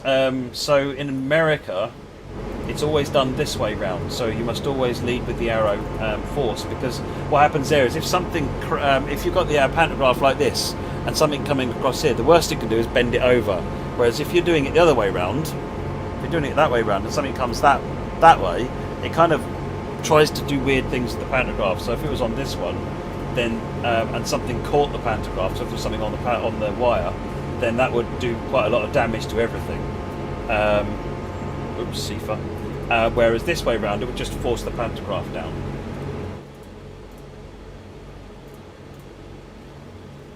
Ed, can you make a note that the 155 doesn't have external safety system audio?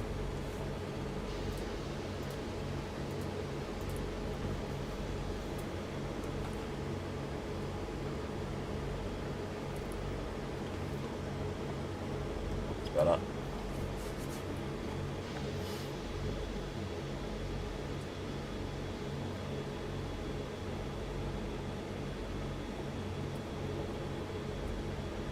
Got it for all of the brakes to release now.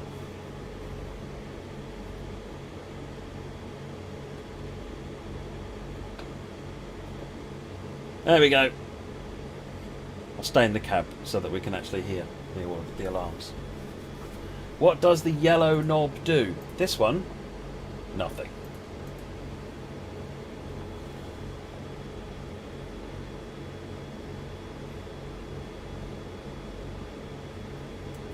Knuckle trailing has better contact with the wire and thus better performance. Exactly. There's a different operating procedures in different parts of the world and for different reasons.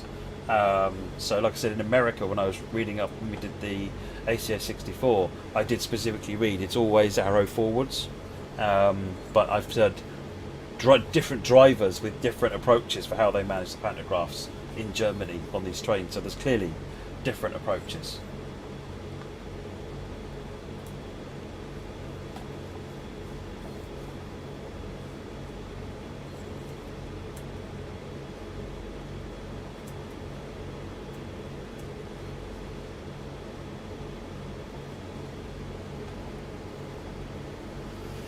BR155 is a German train. BR stands for Borei, I believe, which is the German word for class. So consider it as Class 155, not British Rail 155.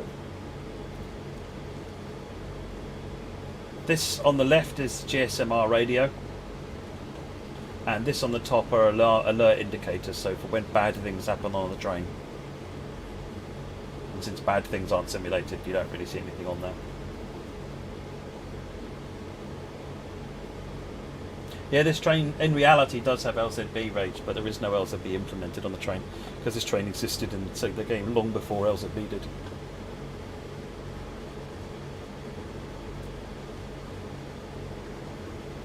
That's better.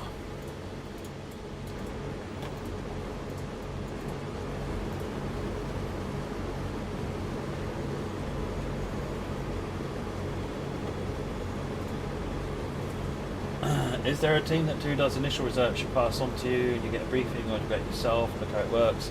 That's all sorts of different approaches, because there's not always someone who can answer the question, there's not always a real one to go and look at, so it's whatever we can do basically is the answer to that question.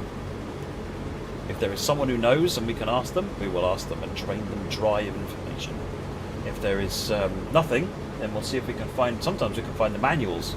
eBay is amazingly good for finding train manuals.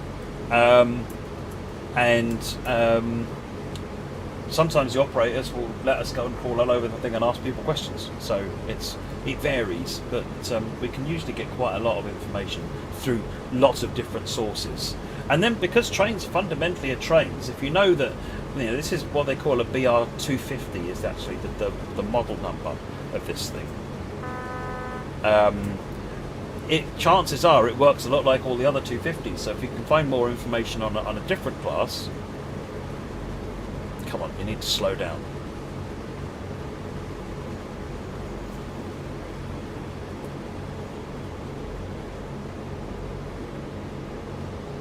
Better.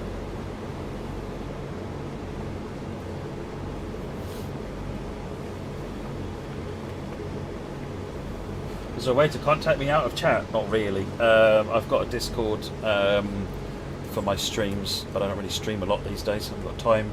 And you're welcome to send me a DM on the DTG forums, but I'm not going to guarantee how quickly I might get back to you.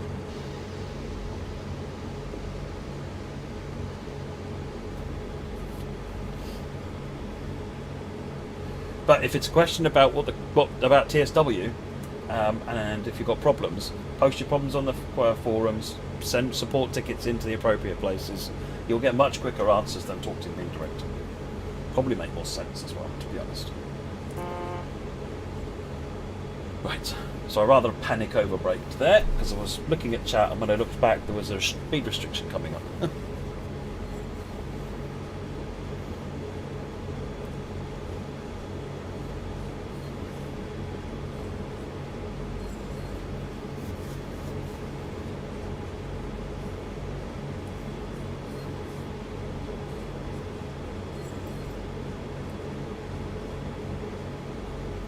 Right, let's get back up to 70. We're supposed to be able to do 70, so let's do 70. I don't really get to go out on a lot of the research trips, Robert. The engineers who do the work get to go and do the research trips because they're the people that need the information. However, they very helpfully send me photographs and say, look, I'm in the cab of a... which just drives me up the wall. It's like, come on, be nice.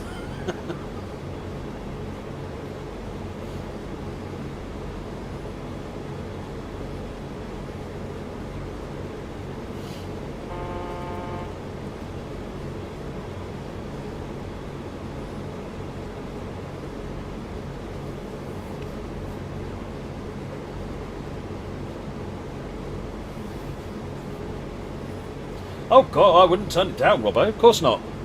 But if there's only 3 spots to go on a trip, then I need the 3 best people to go on that trip. As much as I would enjoy it, I'm not doing the work, so the 3 people doing the work go on the trip. I will make that sacrifice.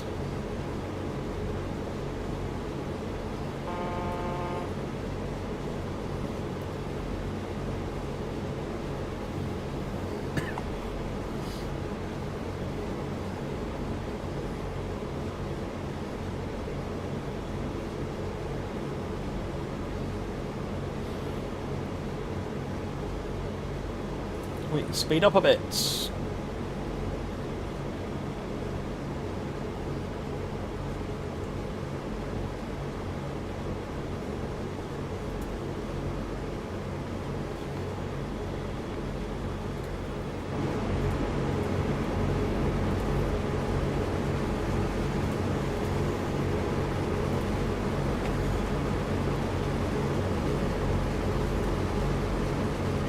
Taking a big chance here going outside. I'm doing this for you.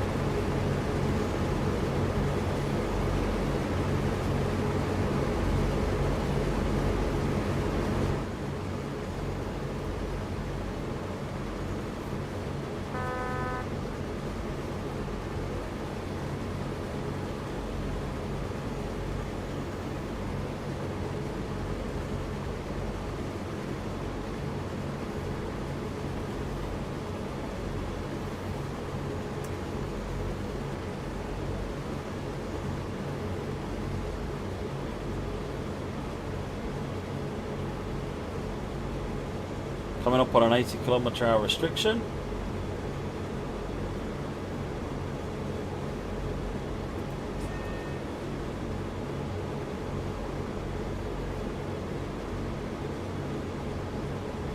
Is it 160, 100 kilometres max for freight trains? So PZB M allows you to do 120 kilometres an hour. Technically 125, but you should always go 5 kilometres under the limit. So 120 kilometres an hour for freight trains in Germany.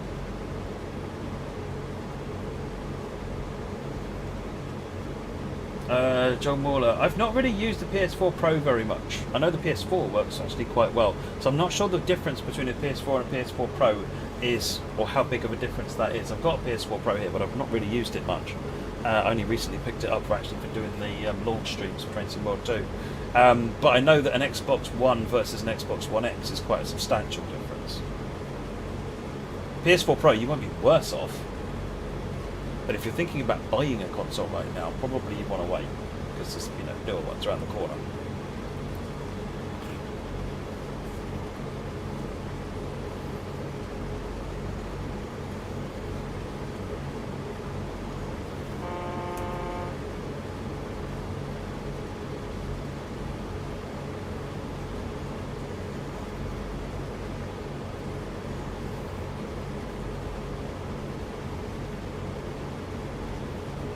Germans make trains too complicated.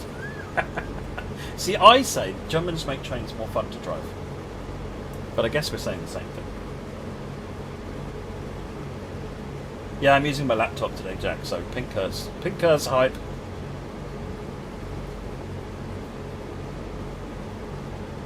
Yeah, I saw the announcements for the RTX 3000 cards. I have to say I am considering a 3080.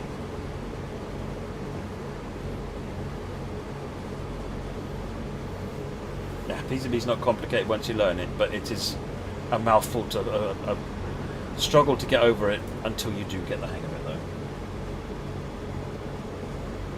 Chief Longshin recently bought this on PC, loving the buttery smooth ultra settings. Looks incredible versus your One X. Yeah, PC outperforms it, but you probably paid a lot more for your PC than your One X, to be fair.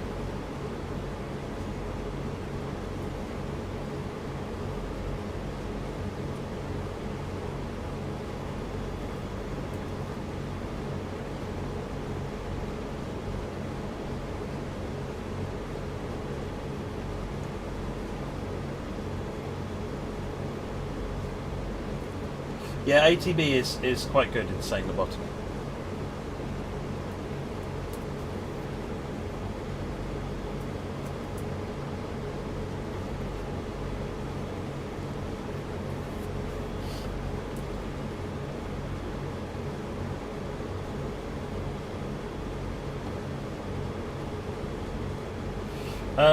Litty, so if a TSW2 locomotive will dynamically swap in because it fits the tags essentially, so it's the same kind of a loco, then that will happen automatically. There's nothing stopping Train Sim World 2 locos appearing in Preserved Collection, but if it requires additional paths to be set up like the ICE would, then they won't. Now whether that will get done at some point in the future, you'll see that on a roadmap if it does, but that's not on the plan at the minute.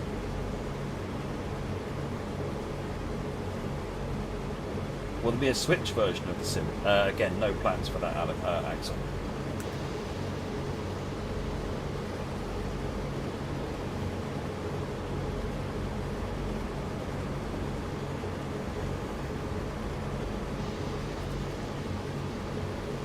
Bad guy, you like the Long Island? Yeah, Long Island Railroad is good as well. I like the Long Island.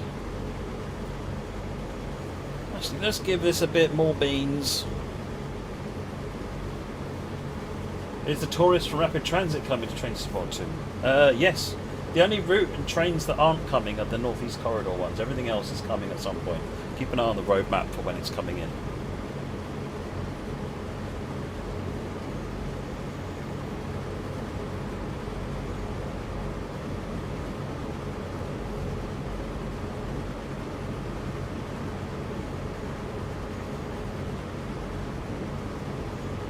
Long Island is missing too much of the route for the freight.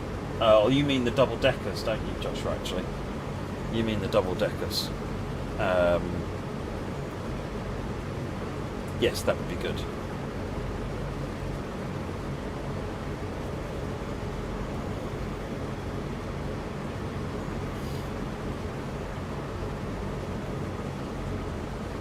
No, the Long Island's version of the MP15 is quite much more different than you'd expect, Kyle.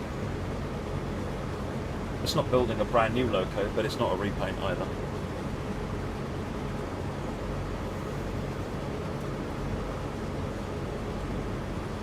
John Wooler, what do you think about the Deutsche Bahn took the 155 out of service? The world's got to move along at some point. We can't keep stuck in the past. Always sad when something goes away, and you know. But then, as long as something's, well, at least one of them has been preserved, I'm not too sad. Like the Pacers, I think there's about 85 billion of those been preserved, and that's cool. That's completely appropriate.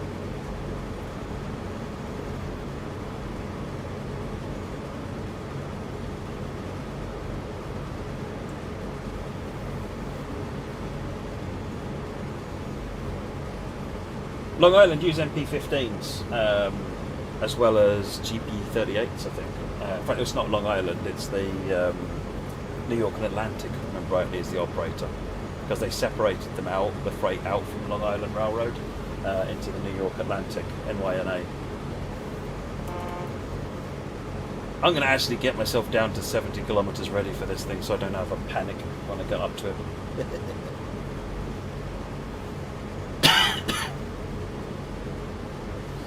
Enjoy your chopper, Jack.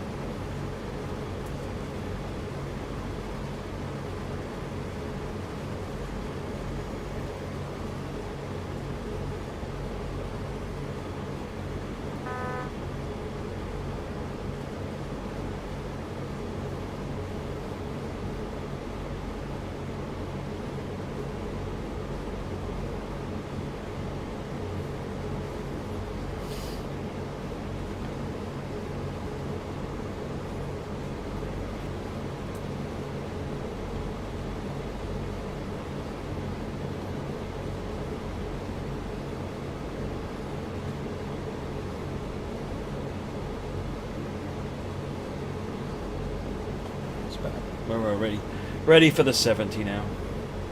We're nearly halfway to Hug.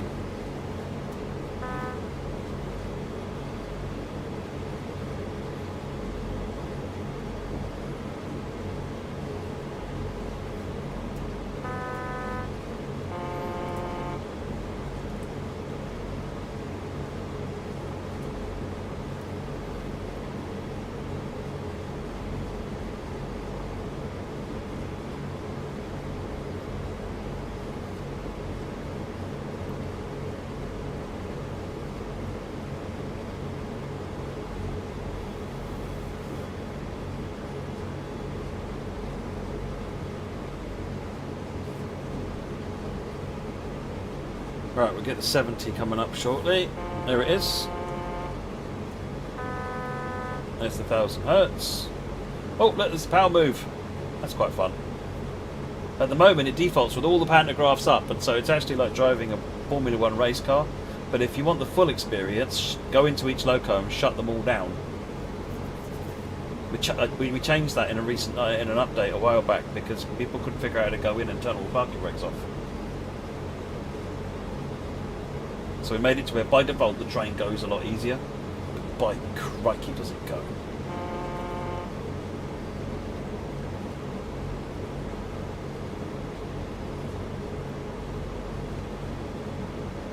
Start of the 70.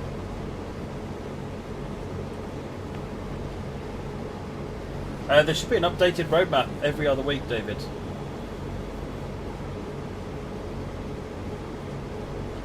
I believe it's Tuesdays, I think the roadmap gets updated.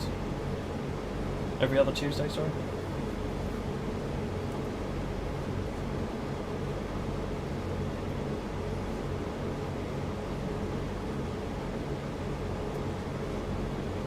Let's put a bit of power on.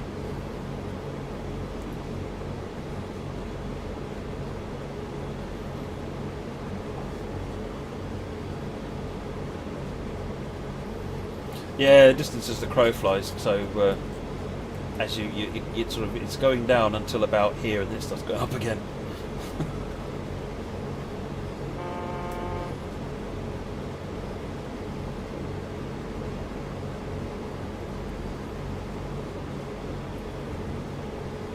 Good night, Armin.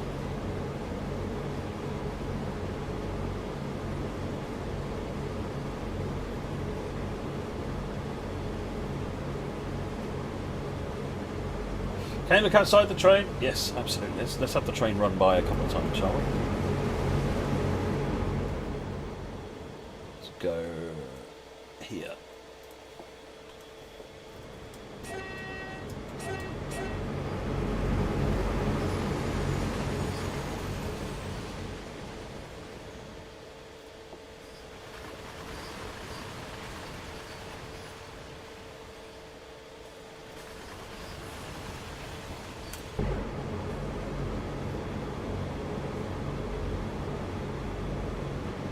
Chief Longship, we're getting there.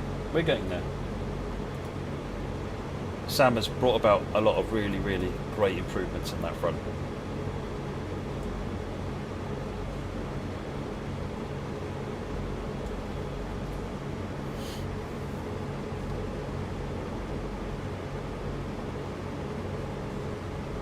How do you do the skew mode in camera?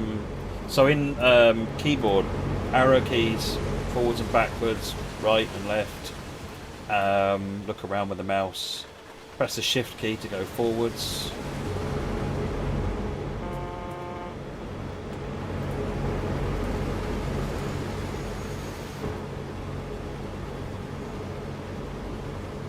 How fast can this train go? Well, given its PZB limit is going to be 120 under freight, I believe it can do PZB mode O, so in theory 160. But I don't actually know what its technical limit is.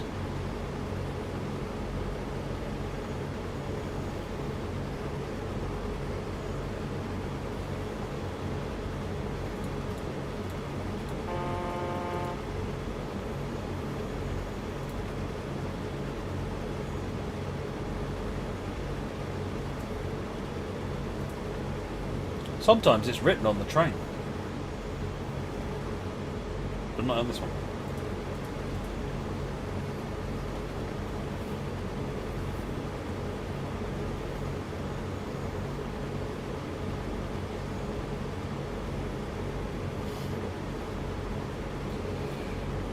Hey, Tisna Monte, if you've got suggestions for routes that you want to see, make sure they've been registered. You've noted them in the forum. There is a place for suggestions, and all routes are considered. The fact that a route hasn't been made yet doesn't mean we've said no to it. There are only so many hours in the day.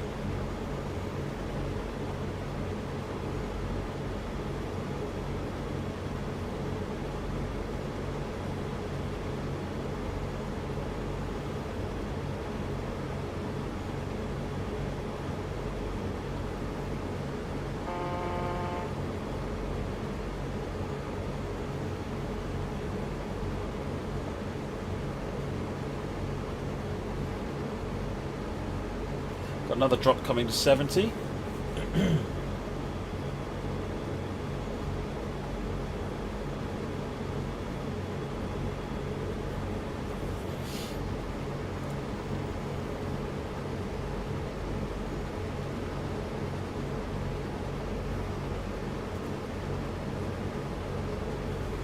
What laptop do I have? It's a Scan 3XS. It's got an i9 processor, mobile, some variety of it.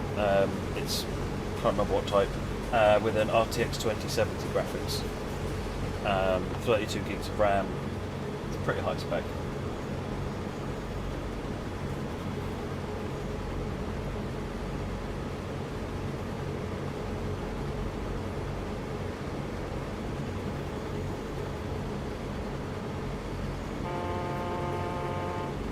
Possibility of new countries in the game, Tomax. Well, if you look at the roadmap, you'll see that France is on the list.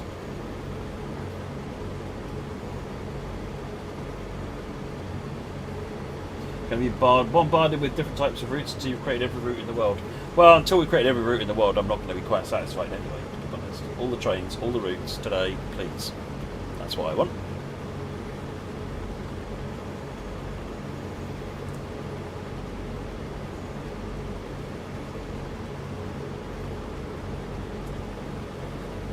Let's get the brakes on, start slowing down. Just gently. We've got a 70 warning coming up soon, which will need PZB crazies.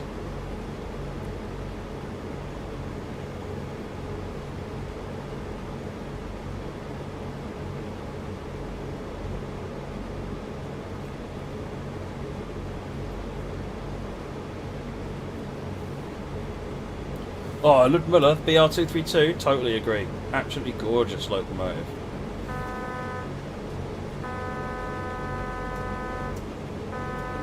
Definitely acknowledge that. Maybe because the speed limit wasn't much above 70, it just said you didn't need to. Sometimes if it's 80 and the speed limit is 70, it's not worth it. It doesn't have actually have a magnet on it.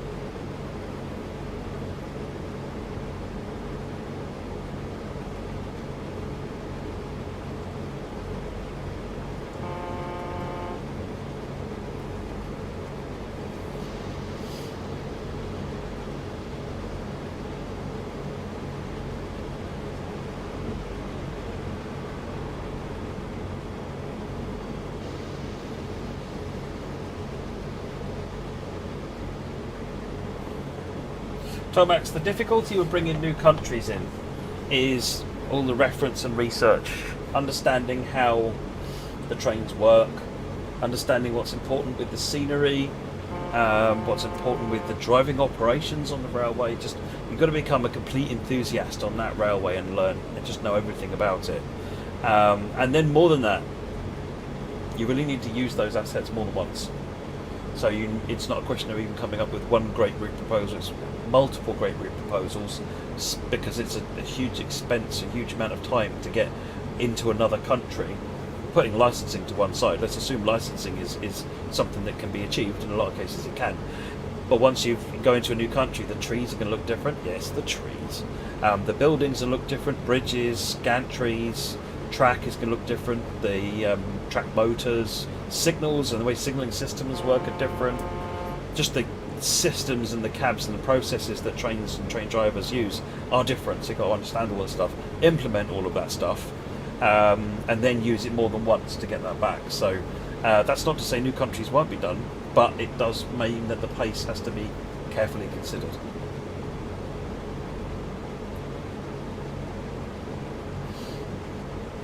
Do I prefer freight or passenger? Depends what I'm doing with it, and it depends what the line is doing. So if if it's a line that has no speed changes and you never stop and there's barely any gradient on it, then I'm not really interested. I don't care if it's passenger or freight. But if you're constantly having to watch the speed because of gradients, because the speed limits are changing, then even if you're not stopping, I still feel like I'm driving the train. I'm here to drive a train, not to watch a video. And that's kind of what I personally am interested in. And I can be doing that at 25 miles an hour and enjoy it just as much as 300 kilometres an hour. I'm not really bothered about the speed of it. I want to just have that sensation of driving. So for me, and I know that's not the same for everybody, for me that's what I like. Now, if it's a straight line with limited speed changes, but I'm stopping and I've got to maintain a timetable, say Bakerloo line for example, okay, that's not a straight line without gradient changes, but you're stopping all the time. So again, the challenge there is speeding up and slowing down and so forth, which is really cool. And similarly for freight, shunting, picking up and dropping off, all that stuff.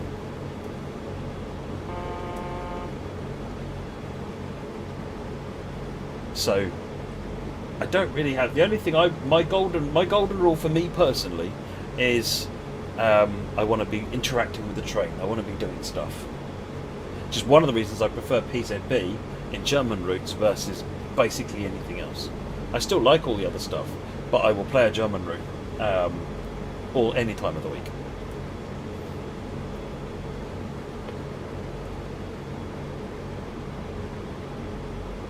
No, I thought I'd have a break from the PZB's Rungstorm Bremsung demonstrations, Skyman Luna. Maybe we'll do one a bit later on, yeah? I'll let you know if I'm going to do one, just after the alarm heart starts going off. Have I driven real trains on a railway? No, Chief Longshin. My background is I'm a software engineer. I used to write contact center software. So this is when you ring into when you ring in somewhere and it says, you are caller number 55 in our queue. Your call is important to us. You know, that kind of thing. That's the sort of software I used to write. I used to write the systems that do that. Press 1 for, all that stuff. And then before that, I used to do online banking security. This was 15, 20 years ago. And it was a revolutionary system that no one said would ever catch on. The way it worked was, when you logged into your bank, they sent you a text message with a PIN code, which you typed in on the web. And everyone's like, no, no one will want to do that. No one want to use their phone for that. Yeah, well, guess what you're doing now?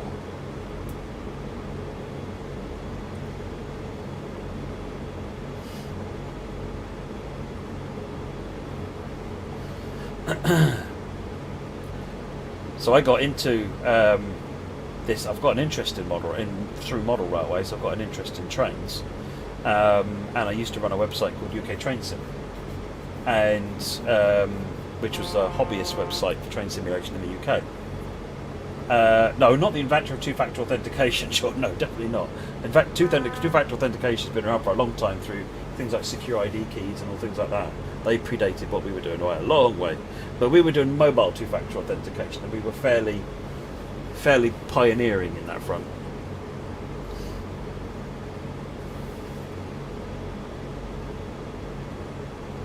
So yes, my involvement with train simulation is mostly through the game, or through train simulation, through trains, is either model railways or through train simulation. J.M. Hosman, you mostly like freight switching yards and drop-offs. Yeah, one of my favourite things to do is a pick-up and drop-off, because you get a nice variety of drive for a bit, and then drop off some cars, pick up some cars, drive for a bit, and do the same thing.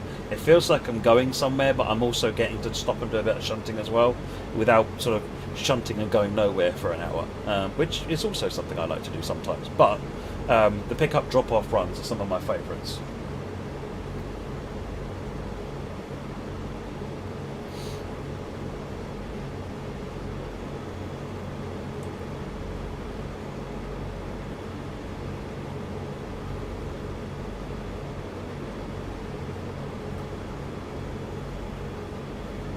Exterior cam, certainly.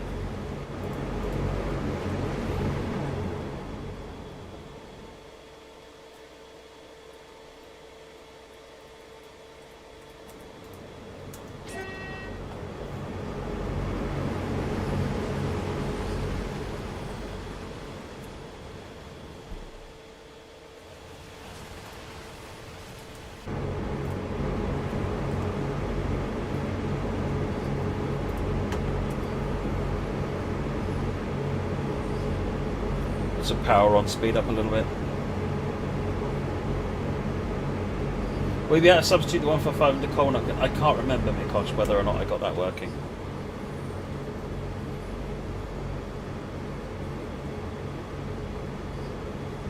You hate those press 1-4 things, Samson. Oh, you might hate them, but you know what? They do serve a very good purpose. But I'm not going to sell you contact sensor systems, so.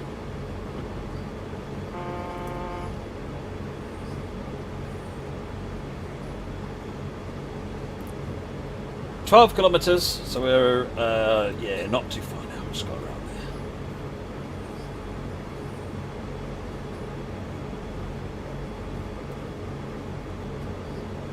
there. Just making you feel bad.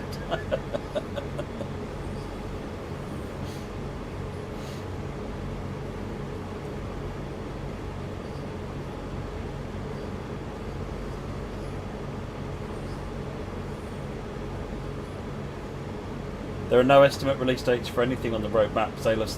The closest that anything in terms of a release date gets to is which state, whether it's in the upcoming or in planning or in production. That give you an idea about where it is coming along. Yeah, I'm going on a bit, Merton, because frankly I'm enjoying myself. What can I say? We just drive this to Hargate and then we'll be done. When I play Train Sim World, time just disappears. I'll start playing it and then it'll be morning. Hang on a minute. Wasn't it 8 PM when I started? What's going on? Please enter the code we've sent you to via SNS to disable PZB. See, now that'd be funny. Two-factor authentication to disable safety systems. What's your favourite thing that you've programmed or made? Oh my word, I've got no idea. I've done all sorts of fun stuff in the past.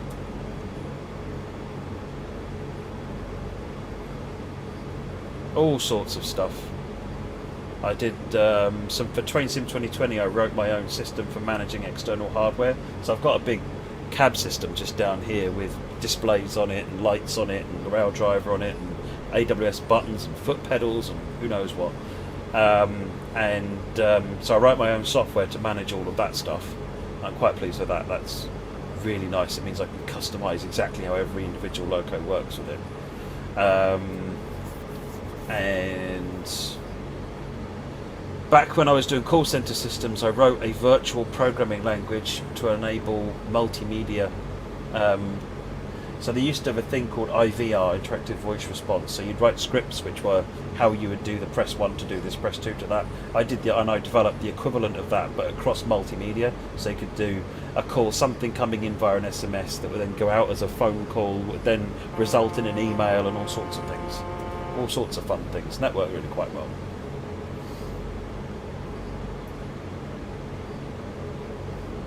Can you put more trains on free play? John, you can just, on service mode, you can, sorry, not service mode, on scenario planner, you can do anything you like pretty much. You can put it into off-rail, put it in off-the-rails mode, you can do anything you like. Oh, Rail Director, ECR, I would not go as far as to say pinnacle of software engineering by a long shot, but it is rather comprehensive, it works quite well. Twitch plays Train Sim Baked Bean Kid. Oh, yes! I need to see if I can convince the powers that be to let me do that one evening. Well, does that sound fun? You guys drive my train by sending in commands on the chat. Does that sound like fun? It usually is. It's usually hilarious, in fact.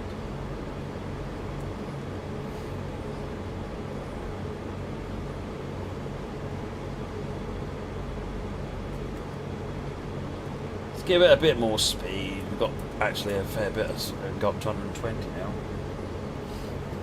Explain what it is. Twitch plays Train Sim. So basically it's a mod that I've written for Train Sim 2020 that connects to Twitch as a chatbot, and you type in something like throttle 5 and it will set my throttle to 50% and on the chat. So you type commands like brakes or throttles or reverser or whatever, and then you see the game. But the trick is you're driving the game in real time, but you're seeing it according to your Twitch lag, so you're driving a bit behind. The commands you issue will be happening a bit behind. So you could be 10 seconds behind what's actually happening from what I see. And then, of course, as much as you might be trying to do your best, there might be 20 people there sitting there going, "No, make it go reverse." So you you end up with this whole war that goes on between people trying to drive it properly and people trying to not drive it properly. It's very fun. Miss Seafer thing, yeah, I wrote a speech recognition thing for Euro Truck Sim and American Truck Sim so that I could just talk to it while I was driving, so that I could say things like how far to the next stop, and it would then read out all the details to me, or how much fuel have I got left, when do I need to take a rest, and it would, so I could have, it was like I was having someone in the cab managing what was going on, so I didn't have to have any of that extra HUD elements on to be able to see that stuff. It worked quite well. It's quite a good bit of fun actually.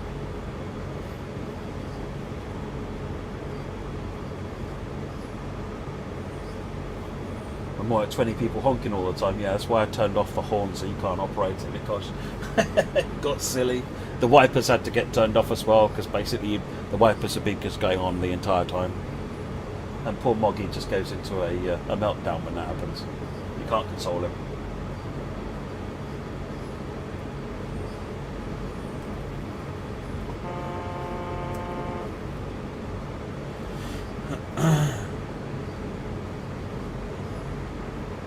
Let's cut power again. Go back to ghosting.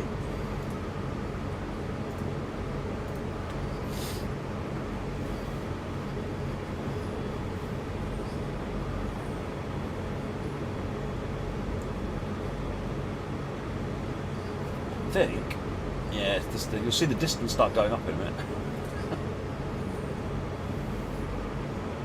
But we'll start getting reduced in speed now, or shortly. What kind of train are you driving, Scouser?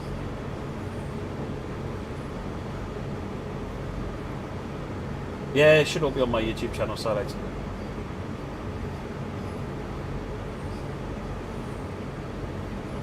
Somewhere in the 2000 videos.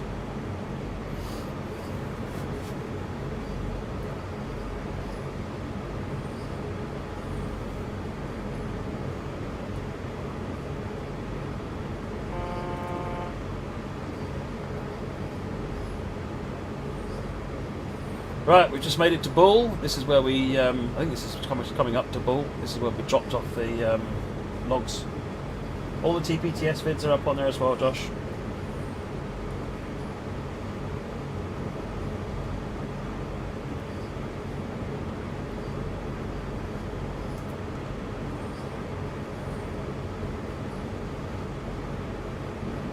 Oh, I actually wrote the C4 add-on while I was actually on stream today.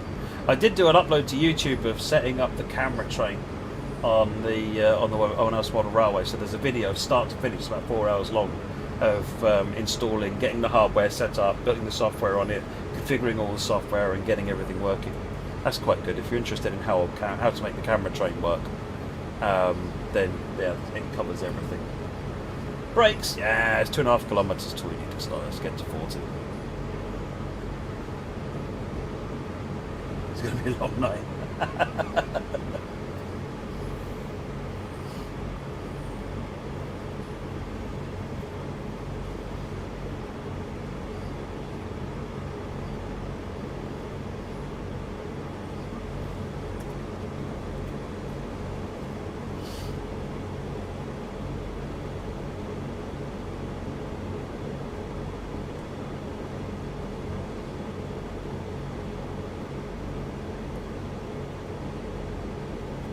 Right, this is the warning of the upcoming 40. We're well below the PZB speed, so... Yeah, I'm aware of Susi, Mitso. Been around a long time, that one.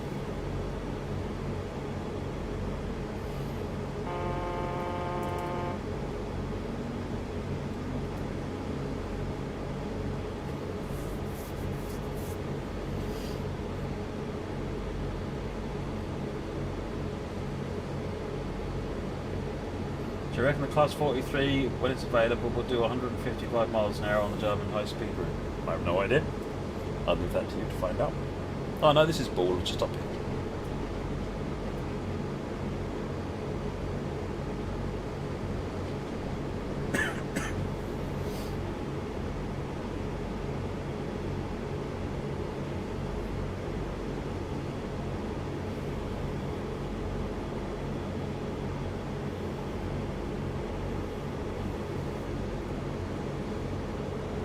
Train length indicator button. The BR182 has the Roadrunner sound. The Class 66 has a train length sound, although it's not a Roadrunner.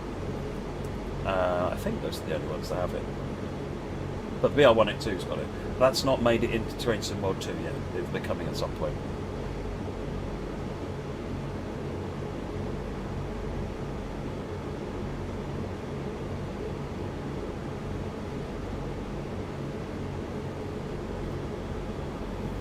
There may be a TPTS playlist actually, Josh. I probably did set one up. But if you search on my channel for Twitch Plays Train Sim or TPTS, it should come up anyway. Tesla Bonte, yeah, I'm using a green screen with a screenshot from Train Sim 2020.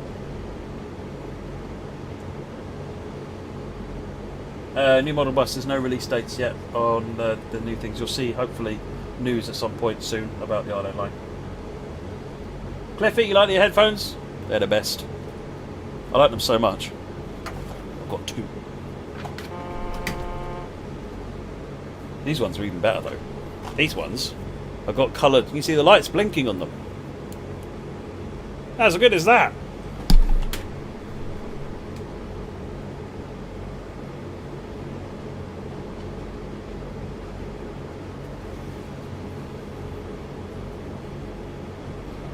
Go down to 37, down to the 40 limit.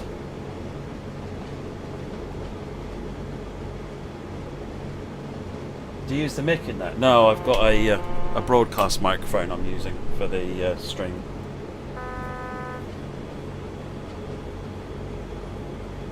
I use this microphone when I'm this is the one when I'm at work. These are my work headphones, yeah, and I use the microphone in this. I don't really use this microphone very often because I'm generally using the big one. You're not a super fan, Cliffy. Come on, you know. Pink and ears. Drives my cats up the wall. Actually confuses the heck out of them.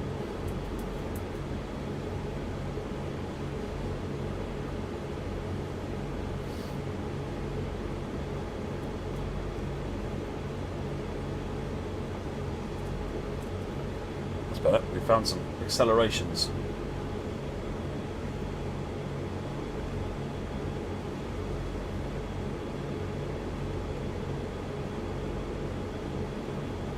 No, you want to see Silage. The video you want to look for is the battle for Nebworth. That was just hilarious. It's like Welwyn Garden City to Stevenage via Nebworth. Will the viewers stop at Nebworth or go through it? And without even planning it, they divided themselves in two, and basically outright war broke out in the chat. Absolutely hilarious.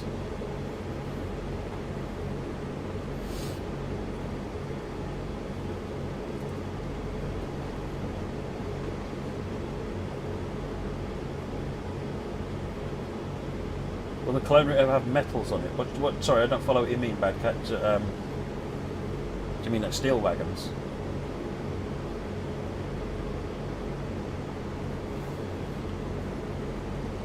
Alex Pink is an awesome colour.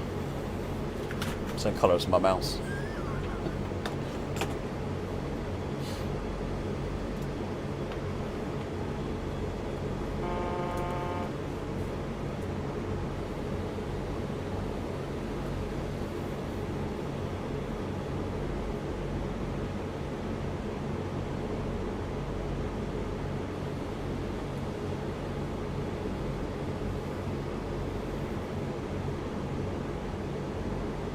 Oh, medals. Sorry, Bad Cat. Medals. M-E-D-A-L-S.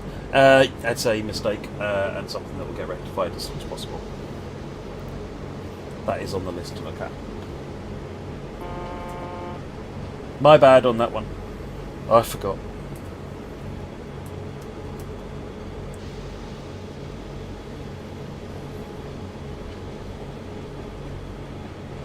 That's the one. TPTS Battle of Nebworth. That's the one.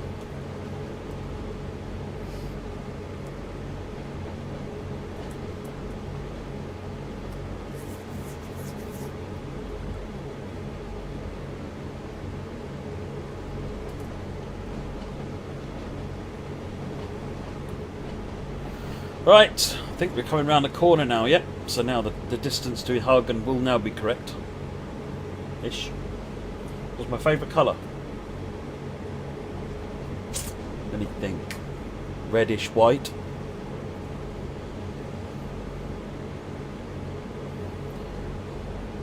Ebola is something the team have on their list to look at, DeLorean Gamer. Something I definitely want to get to at some point.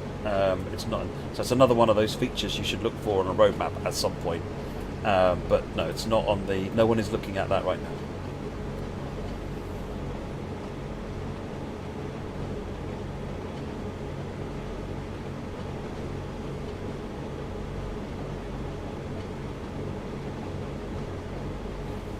My cursor's very big, yeah, I know. I've got 4 monitors, most haunted, I know, first world problems. But the problem is the little tiny monitor, the little tiny mouse, I'm always losing it. Which is a significant pain in the neck. I'd get calls coming in from my colleagues, coming in via Microsoft Teams. And I would miss them all because I can't find my mouse so that I can click on the bloomin' accept button. So I decided I had to do something about this. It was ridiculous.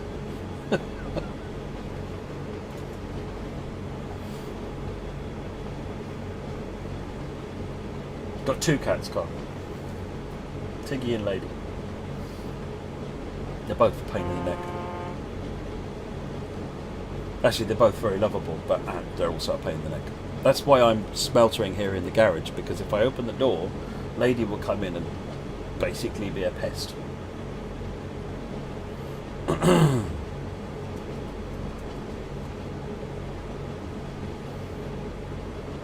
Nah, they're not pink cats, I'm afraid, Bikosh.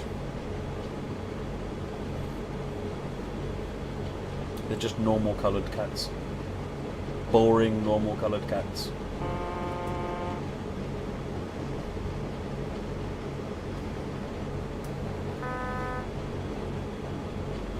Taking it easy because it's still 40 kilometres an hour, there's no point rushing. Current speed limit is 80, but by the time we get anywhere near it, we'll be slowing down.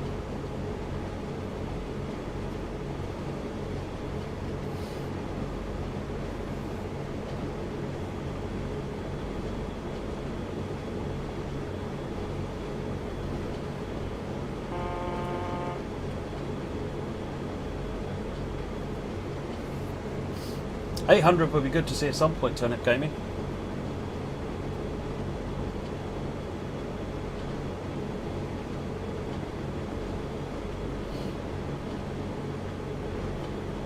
Spray paint them pink. I think that might be a problem, Josh, if I did that. That might not go down well with anybody.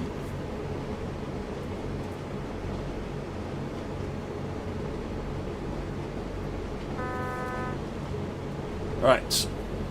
Let's just get the speed back down to 40. We've got the LZB 1000 hertz that's just gone off.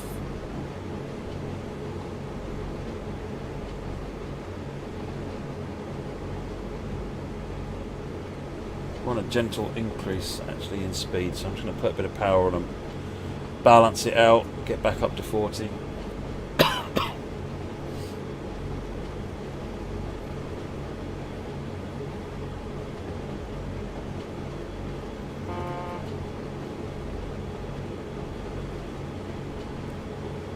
Are there good scenarios you can do? Well, there's about 5 scenarios with every route, 3 scenarios with every loco, plus all of service mode, which technically adds hundreds of bits of gameplay. What do you want to do, John? Put train and route, and maybe the viewers will have a recommendation for you.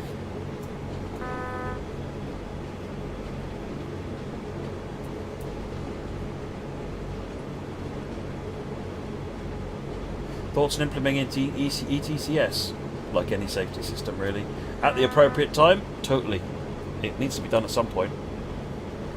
It'll be on more and more and more routes as time goes on, so...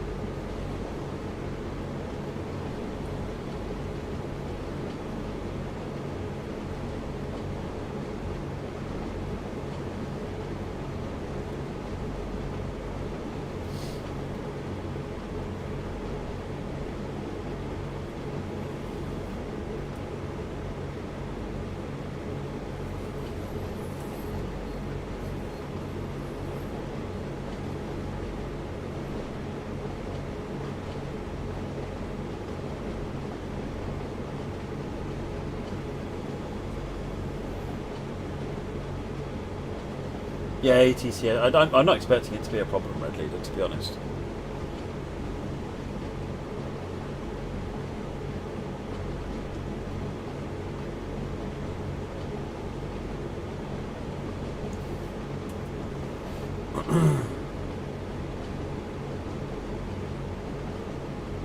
Right, coming up on our start point in 800 meters.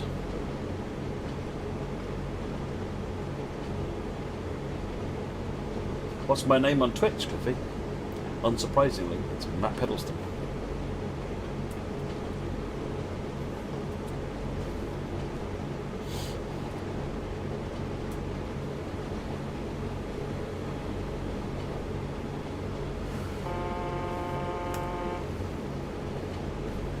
There'll be more details about upcoming packs nearer the time, Mikosh.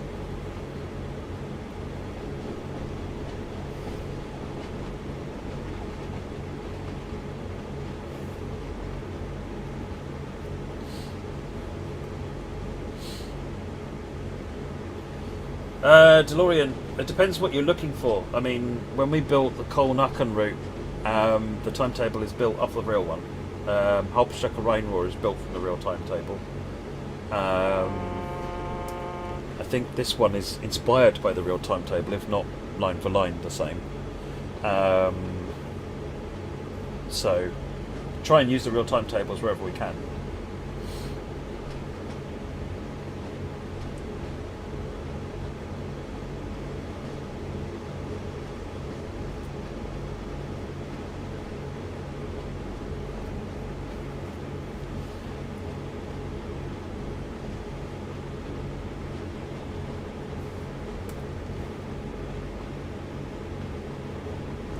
Welcome back, Jack. How was the game?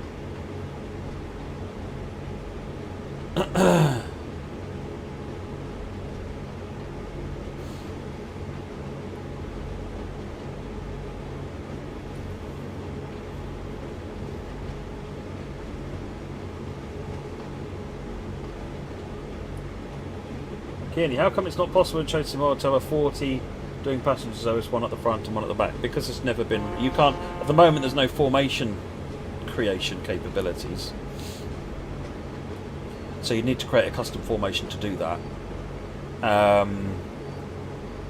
Oh, look at that. Almost spot on.